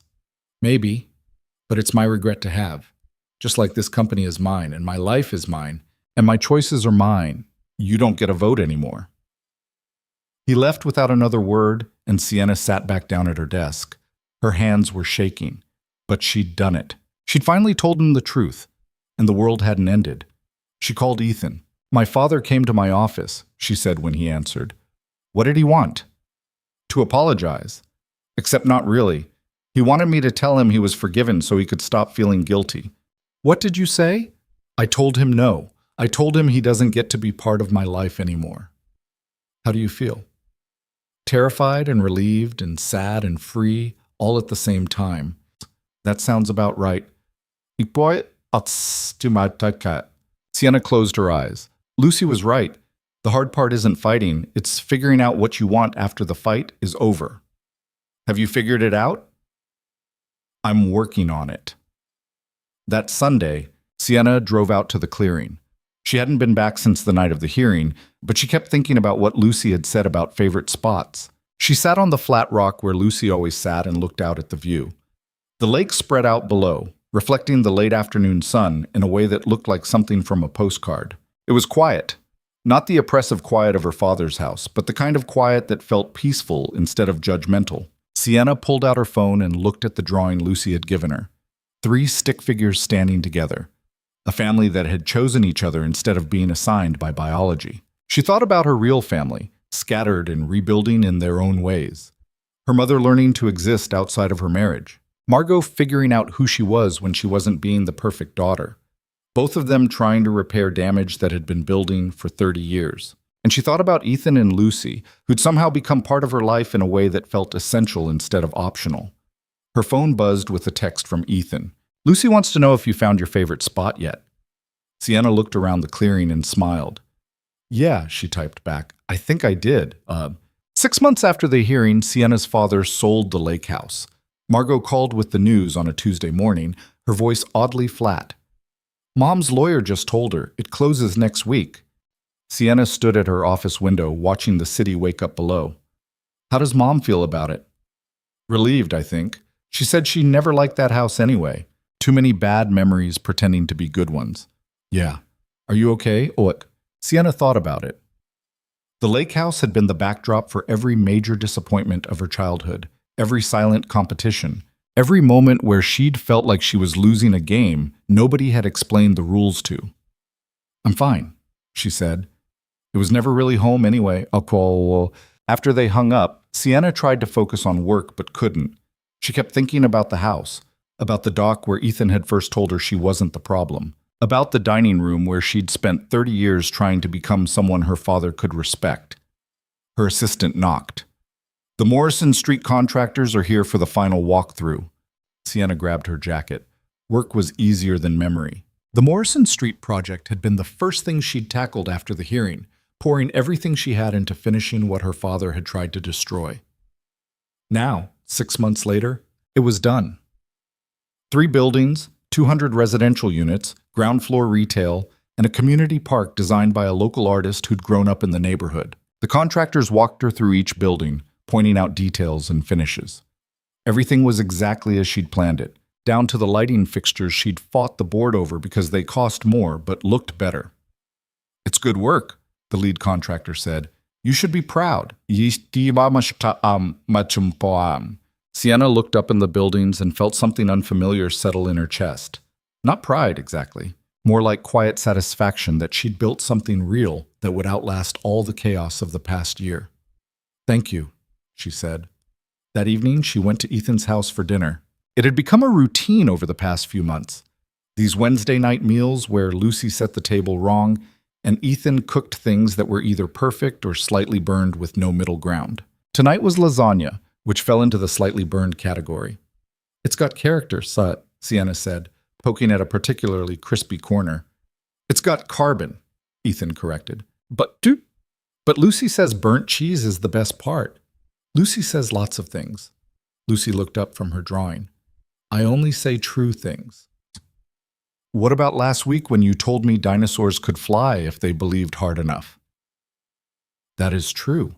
They just didn't believe hard enough. That's why they went extinct." Ethan caught Sienna's eye and smiled. These dinners had become the most normal part of her week, the place where she could stop being the CEO who'd fought her father in court and just be the person who helped Lucy with homework and argued with Ethan about whether burnt cheese counted as a food group. After dinner, Lucy insisted they play the card game she'd invented, which had rules that changed every 5 minutes and made absolutely no sense. "You can't just make up new rules when you're losing," Sienna protested. "I'm not making them up. I'm discovering them." "That's the same thing." "No, it's not. Making up means they didn't exist before. Discovering means they were always there, and I just found them." Ethan leaned back in his chair. "She's got you there." "She absolutely does not." But Sienna played by Lucy's invented discovered rules anyway, and lost spectacularly, and felt lighter than she had in months. When Lucy finally went to bed, Sienna helped Ethan clean up the kitchen. They'd developed a rhythm over the past few months, moving around each other in the small space like they'd been doing this for years instead of months. "I heard about the lake house," Ethan said, rinsing plates. "News travels fast." "Margot texted me. She wanted to make sure you were okay." "Why does everyone keep asking if I'm okay?" "Because that house was part of your life for 30 years. It's normal to have feelings about it being sold." Sienna dried a plate and set it in the cabinet. "I don't know what I feel." "It's just a house." "It's not just a house. It's the place where your father built his empire of control. It's where you spent your whole life trying to earn something you were never going to get. So I should be happy it's gone." "You don't have to be happy or sad. You're allowed to feel complicated about it." Sienna put down the dish towel. "I keep thinking about the last time I was there, when he told me he'd filed the petition. I remember standing in that living room feeling like the whole world was ending. But it didn't end. No, it just changed." Ethan turned off the water and dried his hands. "Change is terrifying, especially when you've spent your whole life fighting to keep things from changing. I wasn't fighting to keep things from changing. I was fighting to prove I was good enough." "For who?" Sienna didn't answer right away. The question sat between them, obvious and uncomfortable. "For my father," she said finally. "For the board. For everyone who looked at me and saw someone playing dress-up instead of someone who actually knew what she was doing. And now? Now I'm trying to prove it to myself, which is somehow harder." Ethan leaned against the counter. "You know what Lucy told me the other day? She said she used to think she had to be perfect so I wouldn't be sad about her mom dying." Sienna's chest tightened. "Ethan, she was 5 years old, and she thought if she was perfect enough, I'd stop being sad. Like she could somehow fill the space her mom left just by being good." "What did you tell her?" "I told her she didn't have to be anything except herself. That I loved her because she was Lucy, not because she was perfect or good or anything other than exactly who she is. Did she understand?" "I don't know, but I keep telling her anyway because maybe eventually she'll believe it." Sienna looked at him. "Why are you telling me this?" "Because I think you spent 30 years trying to fill a space that was never actually empty. Your father didn't withhold his approval because you weren't good enough. He withheld it because that's how he controlled you. And now you're free of him, but you're still trying to fill that space. So what do I do?" "Stop trying to fill it. Let it stay empty. Build something new somewhere else." The words hit harder than Sienna expected. She'd won the legal battle, protected her company, cut her father out of her life. But Ethan was right. She was still living like she had something to prove, still working like approval was just one more success away. I don't know how to do that, she said quietly. Nobody does. You just start. 2 weeks later, Sienna's company won a major contract to develop a transit-adjacent housing complex that had been stalled for years. It was the kind of project that would cement her reputation, the kind of success that would prove once and for all that she knew what she was doing. The board meeting where they announced it should have been a celebration. Instead, it felt hollow. Richard Stanton raised his glass. To Sienna, who continues to exceed expectations. Everyone drank. Everyone smiled. And Sienna felt nothing. After the meeting, she went back to her office and stared at the contract on her desk. This was what she'd been working toward. This was the proof she'd been chasing. But it didn't feel like enough.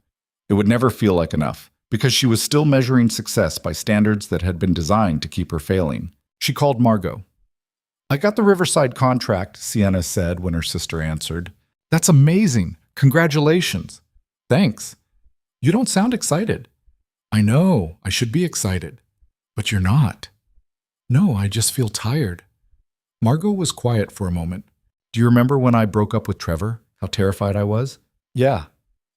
I thought my life was going to fall apart. I thought I'd lose everything. And I did lose things. Dad's money, Trevor's connections, the version of myself that made everyone comfortable. But I also found things. I found a job I actually care about. I found friends who like me instead of liking my last name. I found out I'm actually pretty funny when I'm not trying to be perfect all the time. What's your point? My point is maybe you're not tired of succeeding. Maybe you're tired of succeeding for the wrong reasons. Sienna leaned back in her chair. When did you get so wise? About 3 months ago, when my therapist told me I was living my life like I was still trying to impress Dad. It was either get wise or have a breakdown, and breakdowns looked exhausting. After they hung up, Sienna sat in her office for a long time, thinking about what it would mean to succeed for the right reasons. To build things because she wanted to, not because she was trying to prove something. To make decisions based on what mattered to her, not what would earn approval from people who were never going to give it. She looked around her office, awards on the walls, articles about her projects, a shelf of architecture books she'd never read but kept because they looked impressive. None of it felt like hers. It all felt like props in a performance she was finally ready to quit. That weekend, she took Lucy to a museum. Ethan was working on a project and needed a few hours of quiet, and Lucy had been begging to see the dinosaur exhibit. They spent 3 hours looking at fossils and reading plaques that Lucy insisted on reading out loud, even though she could barely pronounce half the words. This one's a pteropod, Lucy said, pointing at a sign that said theropod. Close enough. What's the difference between a pteropod and a dinosaur? A theropod is a type of dinosaur. So all pteropods are dinosaurs, but not all dinosaurs are pteropods? Exactly. Lucy thought about this seriously. That's like how all dads are people, but not all people are dads. That's actually a perfect example. I'm very smart. You are. They got lunch in the museum cafe, and Lucy ordered chicken nuggets shaped like dinosaurs, which she found hilarious. I'm eating a pteropod, she announced. I think that's a triceratops. Same thing, and watching Lucy eat her dinosaur nuggets and explain her theories about why museums smelled weird, Sienna realized this was what happiness felt like. Not winning contracts or proving people wrong or achieving things that looked impressive on paper. Just sitting in a museum cafe with a 6-year-old who thought burnt cheese was a food group and believed rocks could be magic if you wished hard enough. Can I ask you something? Lucy said suddenly. Sure, Tease. Are you going to marry my dad? Sienna nearly choked on her coffee. What? Are you going to marry my dad because I think you should? Lucy, that's not really how it works. Why not? Because marriage is complicated, and your dad and I are just friends. Lucy gave her a look that suggested she thought Sienna was being deliberately obtuse. You come to dinner every week. You help me with homework. You went to my school concert last month. That's not just friends. It's friendly. It's family. Sienna didn't know what to say to that, because Lucy was right. Somewhere over the past 6 months, Ethan and Lucy had stopped being the people who'd helped her fight her father and become the people she couldn't imagine her life without. I like having you around, Lucy said, more quietly now. You make Dad smile, and you never treat me like I'm stupid or annoying. You're not stupid or annoying. Some people think I am, because I talk too much and ask too many questions. Those people are wrong. You're curious and smart, and one of my favorite people. Lucy's face lit up. Really? Really? So you'll think about marrying my dad? I'll think about it. Good. Because I already drew a picture of what you'll look like at the wedding, and it would be weird if I was wrong. That evening, Sienna dropped Lucy off and lingered at the door longer than necessary. How was the museum? Ethan asked. Good. Educational. Lucy ate a triceratops. Sounds about right. She also asked if I was going to marry you. Ethan went very still. She what? Asked if I was going to marry you. Very directly. In the middle of the museum cafe. I'm sorry, she's 6. She doesn't understand boundaries. No, she understands them. She just ignores them. Ethan ran a hand through his hair. What did you say? I said I'd think about it. You told my 6-year-old daughter you'd think about marrying me? I panicked. Despite everything, Ethan laughed. That's fair. They stood on his front porch, and Sienna realized she didn't want to leave. She wanted to go inside, help Lucy with her homework, argue with Ethan about whether burnt food had character, fall asleep on his couch while they watched movies. Lucy was too young for, but insisted on seeing anyway. She wanted this life. The one she'd stumbled into accidentally while fighting a war against her father. The one that had nothing to do with proving herself and everything to do with just being herself. Can I ask you something? Sienna said. Sure. Why did you help me? Really? You barely knew me, and you risked everything to fight my father. Ethan was quiet for a moment, because the first time I saw you at that dinner, you made a joke about losing the genetic lottery, and everyone laughed like it was funny, but I saw your face. You weren't joking. You actually believed it. I did believe it. I know. And I thought, here's someone who's spent her whole life being told she's not enough. Just like I spent 2 years after my wife died being told I wasn't enough to raise Lucy alone. But you were enough. Yeah, and so were you. You just needed someone to see it. Sienna felt tears burning behind her eyes. I'm not very good at this. At what? Letting people in. Trusting that they won't leave or betray me or turn into someone else when I'm not looking. I know. But I want to try. With you. With Lucy. With this life that somehow happened while I wasn't paying attention. Ethan stepped closer. Sienna, I'm not going anywhere, neither is Lucy. You don't have to try to be anything other than who you are. Who I am is kind of a mess. Everyone's a mess. That's just being human. He kissed her then, soft and careful, like he was afraid she might disappear. And Sienna kissed him back and felt something settle in her chest that had been restless for 30 years. 3 months later, Margot got engaged, not to Trevor or anyone their father would have approved of, but to a woman named Claire who ran a community garden and had tattoos and made Margot laugh in a way Sienna had never heard before. Their mother threw an engagement party at her apartment, cramming 40 people into a space designed for maybe 20. It was chaotic and loud and perfect. Sienna stood in the corner with Ethan, watching Margot and Claire dance in the kitchen while people cheered. Your sister looks happy, Ethan said. She is. It's weird seeing her like this. Why? Because growing up, Margot was the perfect daughter, the one who never caused problems. And now she's marrying a woman Dad would have hated. Working at a nonprofit, he would have called a waste of time, and she's happier than I've ever seen her. Maybe that's what happens when you stop trying to be perfect and start trying to be yourself. Sienna leaned into him. Is that what I'm doing? I think so. How am I doing? Pretty good, though Lucy thinks you should smile more. Lucy has opinions about everything. She does, but she's usually right. Lucy appeared then, holding a piece of cake that was mostly frosting. Aunt Margot said I could have 2 pieces, she announced. I doubt that, Ethan said. Okay, she said I could have 1 piece, but I interpreted it as 2. That's not how interpretation works. It is now. Sienna watched Lucy run off to find more cake and felt her chest ache with something that felt like belonging. Her mother found her later in the evening, looking younger than Sienna had seen her in years. "I'm proud of you," her mother said. "For what?" "For building a life that has nothing to do with your father. For finding people who love you for who you are instead of who you're supposed to be." "I'm still figuring out who I am." "Everyone is. That's the secret nobody tells you. Your father pretended he had it all figured out, but he was just as lost as the rest of us. He just hid it better." "Do you ever regret the time you spent with him?" Her mother considered this. "I regret staying as long as I did, but I don't regret everything, because staying gave me you and Margot. And despite everything your father did, you both turned into remarkable women. We turned out despite him, not because of him." "Osam." "Old." "I know, but you still turned out, and that matters." The party went late into the night.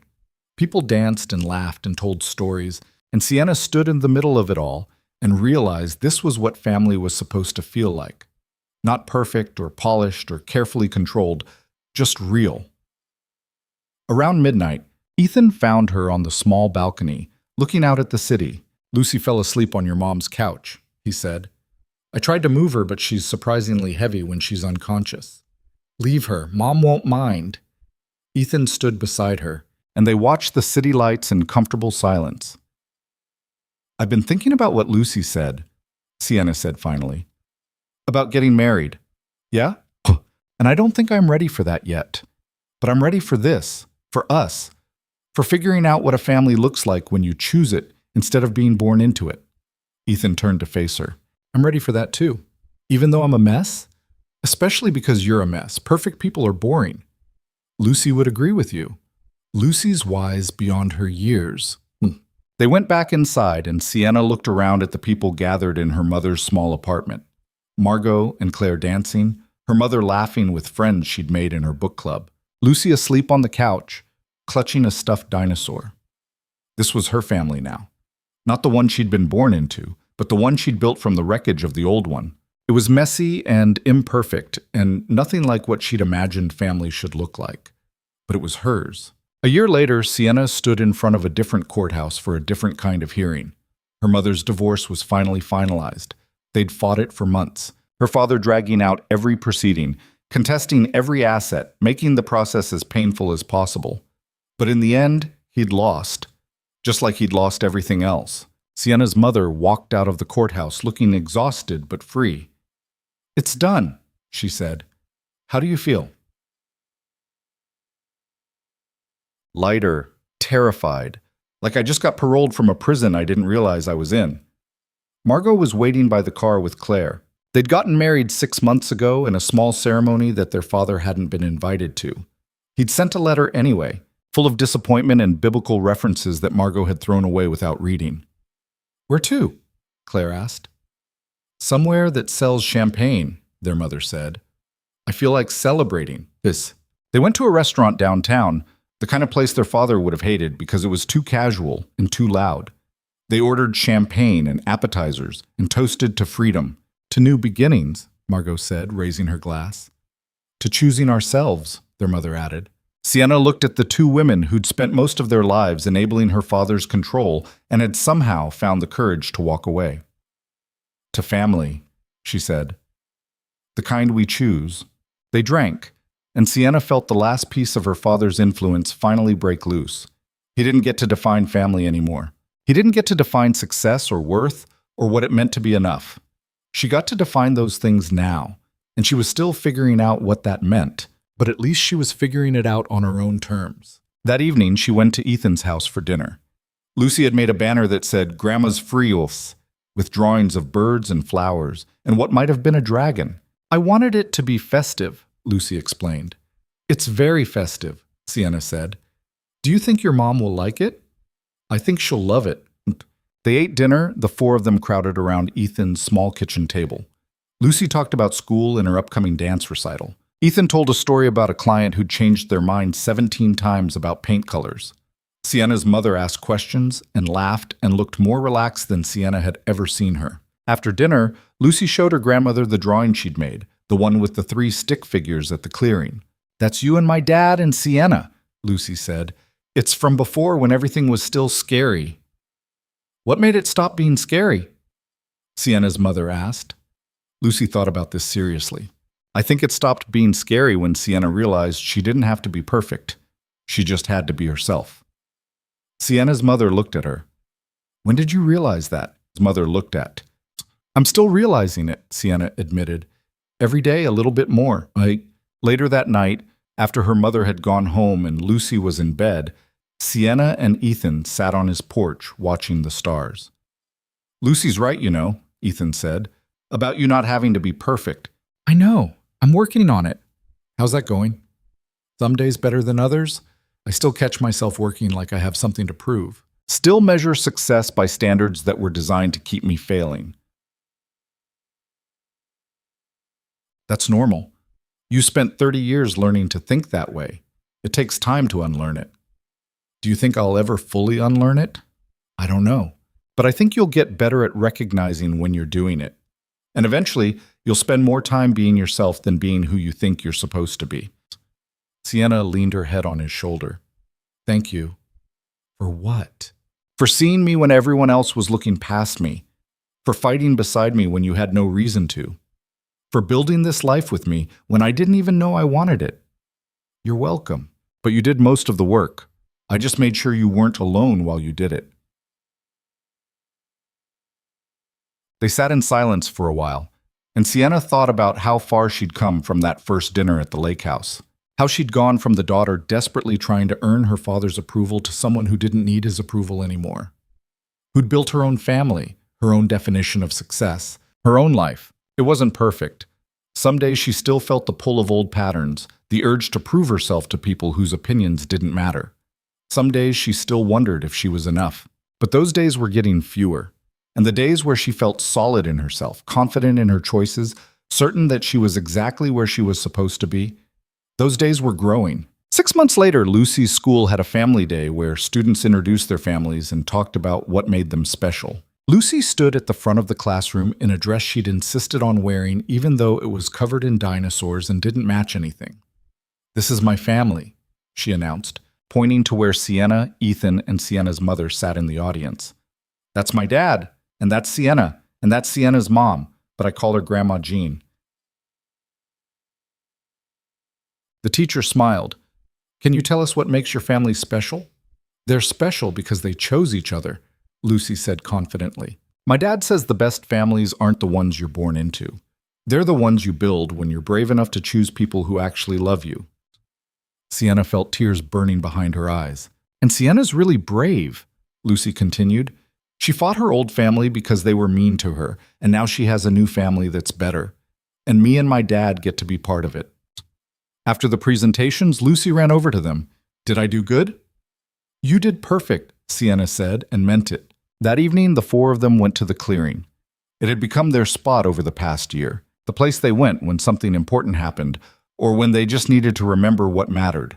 Lucy ran ahead to her favorite rock. Sienna's mother followed more slowly, still getting used to hiking in the woods at 62. Ethan took Sienna's hand. "You know what Lucy asked me this morning?" "What?" "She asked if we were going to have a wedding." "What did you say?" "I said that was up to you." Sienna stopped walking. "Are you asking me to marry you?" "Not yet, but I'm thinking about it, and I wanted to make sure you were thinking about it too." "I am. I'm scared, but I'm thinking about it." "What scares you?" "That I'll mess it up, that I'll bring all my damage into it and ruin something good." "Bar sur sit the chance." "Sienna, everyone brings damage into relationships. That's part of being human. The question isn't whether you'll bring damage, it's whether you'll bring honesty about it. I can do honesty." "I know you can." They reached the clearing where Lucy and Sienna's mother were examining something on the ground. "What did you find?" Sienna asked. "A family of ants," Lucy said. "They're working together to carry something big." "What are they carrying?" "I don't know. But they're doing it together, and that's what matters." Sienna looked at the tiny ants working in perfect coordination, each one carrying part of a burden too heavy for any single ant to manage alone. "You know what?" she said to Ethan. "Ask me." "Ask you what?" "Ask me the question you're thinking about."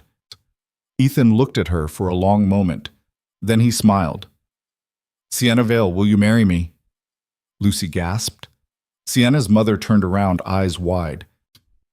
"Yes," Sienna said, "but only if we can have dinosaurs at the wedding." "I want dinosaurs," Lucy shrieked. "We're having dinosaurs," Ethan confirmed. Lucy started jumping up and down, and Sienna's mother was crying, and Ethan was laughing, and Sienna stood in the middle of it all, feeling like she'd finally found the thing she'd been searching for her entire life. Not perfection, not approval, not success measured by someone else's standards, just a family that chose her back. Just people who loved her for exactly who she was, damage and all. Just a life built on honesty instead of performance, on loyalty instead of control, on choosing each other every single day. Later that night, after Lucy had fallen asleep clutching a book about wedding planning for dinosaurs that didn't actually exist, Sienna and Ethan sat on his porch. "Are you happy?"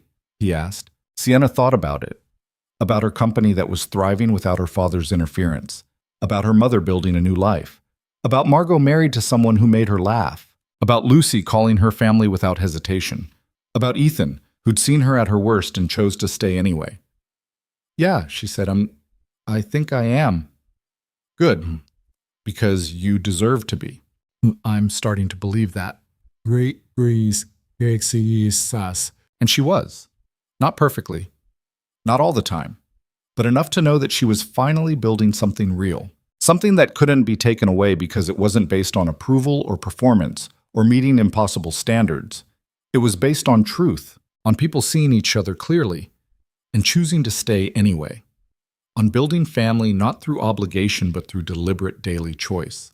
3 months later, they got married in the clearing with dinosaurs everywhere. Lucy wore a dress covered in T-Rexes and served as both flower girl and ring bearer because she insisted on doing both jobs. Margot and Claire stood up with Sienna. Ethan's sister stood with him.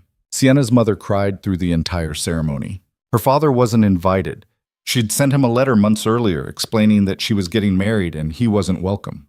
Not out of revenge or punishment, but because she was building a life based on honesty and love, and he'd proven he wasn't capable of either.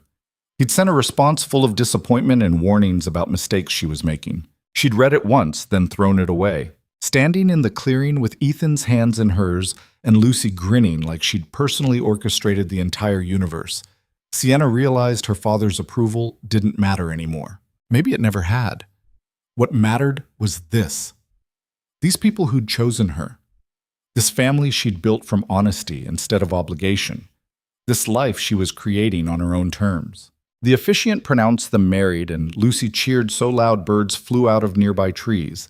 Everyone laughed, and Ethan kissed her, and Sienna felt something in her chest finally settle completely. She was enough. She'd always been enough. She just needed to stop asking permission to believe it. At the reception, held in Ethan's backyard with string lights and too much food, Lucy gave a speech. "I'm really happy Sienna married my dad," she announced to everyone. "Because now I have 2 parents again. And Sienna's really good at helping with homework, and she doesn't make me eat vegetables I don't like." "Mas os she desi." "Lucy, you have to eat some vegetables," Ethan called out. "Not broccoli. Especially broccoli." "We'll negotiate later," Lucy said seriously, and everyone laughed. Later, when most of the guests had left and Lucy had fallen asleep in a chair, still wearing her dinosaur dress, Sienna's mother found her. "I'm proud of you," she said, "for building this, for choosing happiness over proving a point." "I'm still proving a point," Sienna said. "I'm just proving it to myself now instead of to Dad. What's the point? That I get to define what success looks like. And it doesn't look like a billion-dollar company or a perfect reputation or earning approval from people who are never going to give it. What does it look like?" Sienna looked around at the backyard full of people she loved. At Ethan talking with Margot, at Lucy sleeping in a chair surrounded by dinosaurs, at her mother standing beside her looking free for the first time in 30 years. "It looks like this," she said, "because that was the truth nobody told you when you spent your whole life chasing approval, that the real achievement wasn't building something impressive, It was building something real.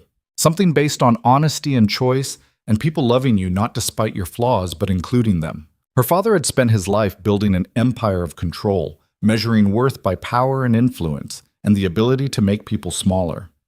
And in the end, he'd lost everything that mattered because he'd never understood that love isn't something you earn through perfect performance.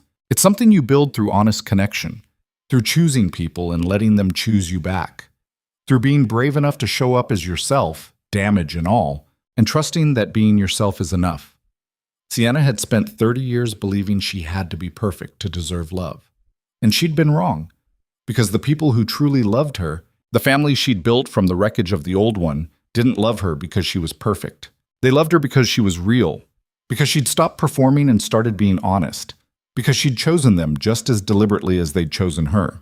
And that was the lesson that mattered.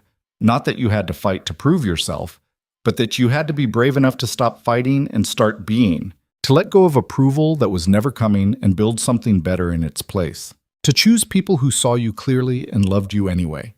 To build family not through biology or obligation, but through daily choice and honest connection. To measure success not by external validation, but by internal peace. Standing in Ethan's backyard under string lights with a sleeping 6-year-old covered in dinosaurs and a husband who loved her exactly as she was, Sienna finally understood what her father had never learned. That the people who truly love you never ask you to become smaller. They create space for you to become more yourself. And the greatest achievement isn't earning approval from people who will never give it.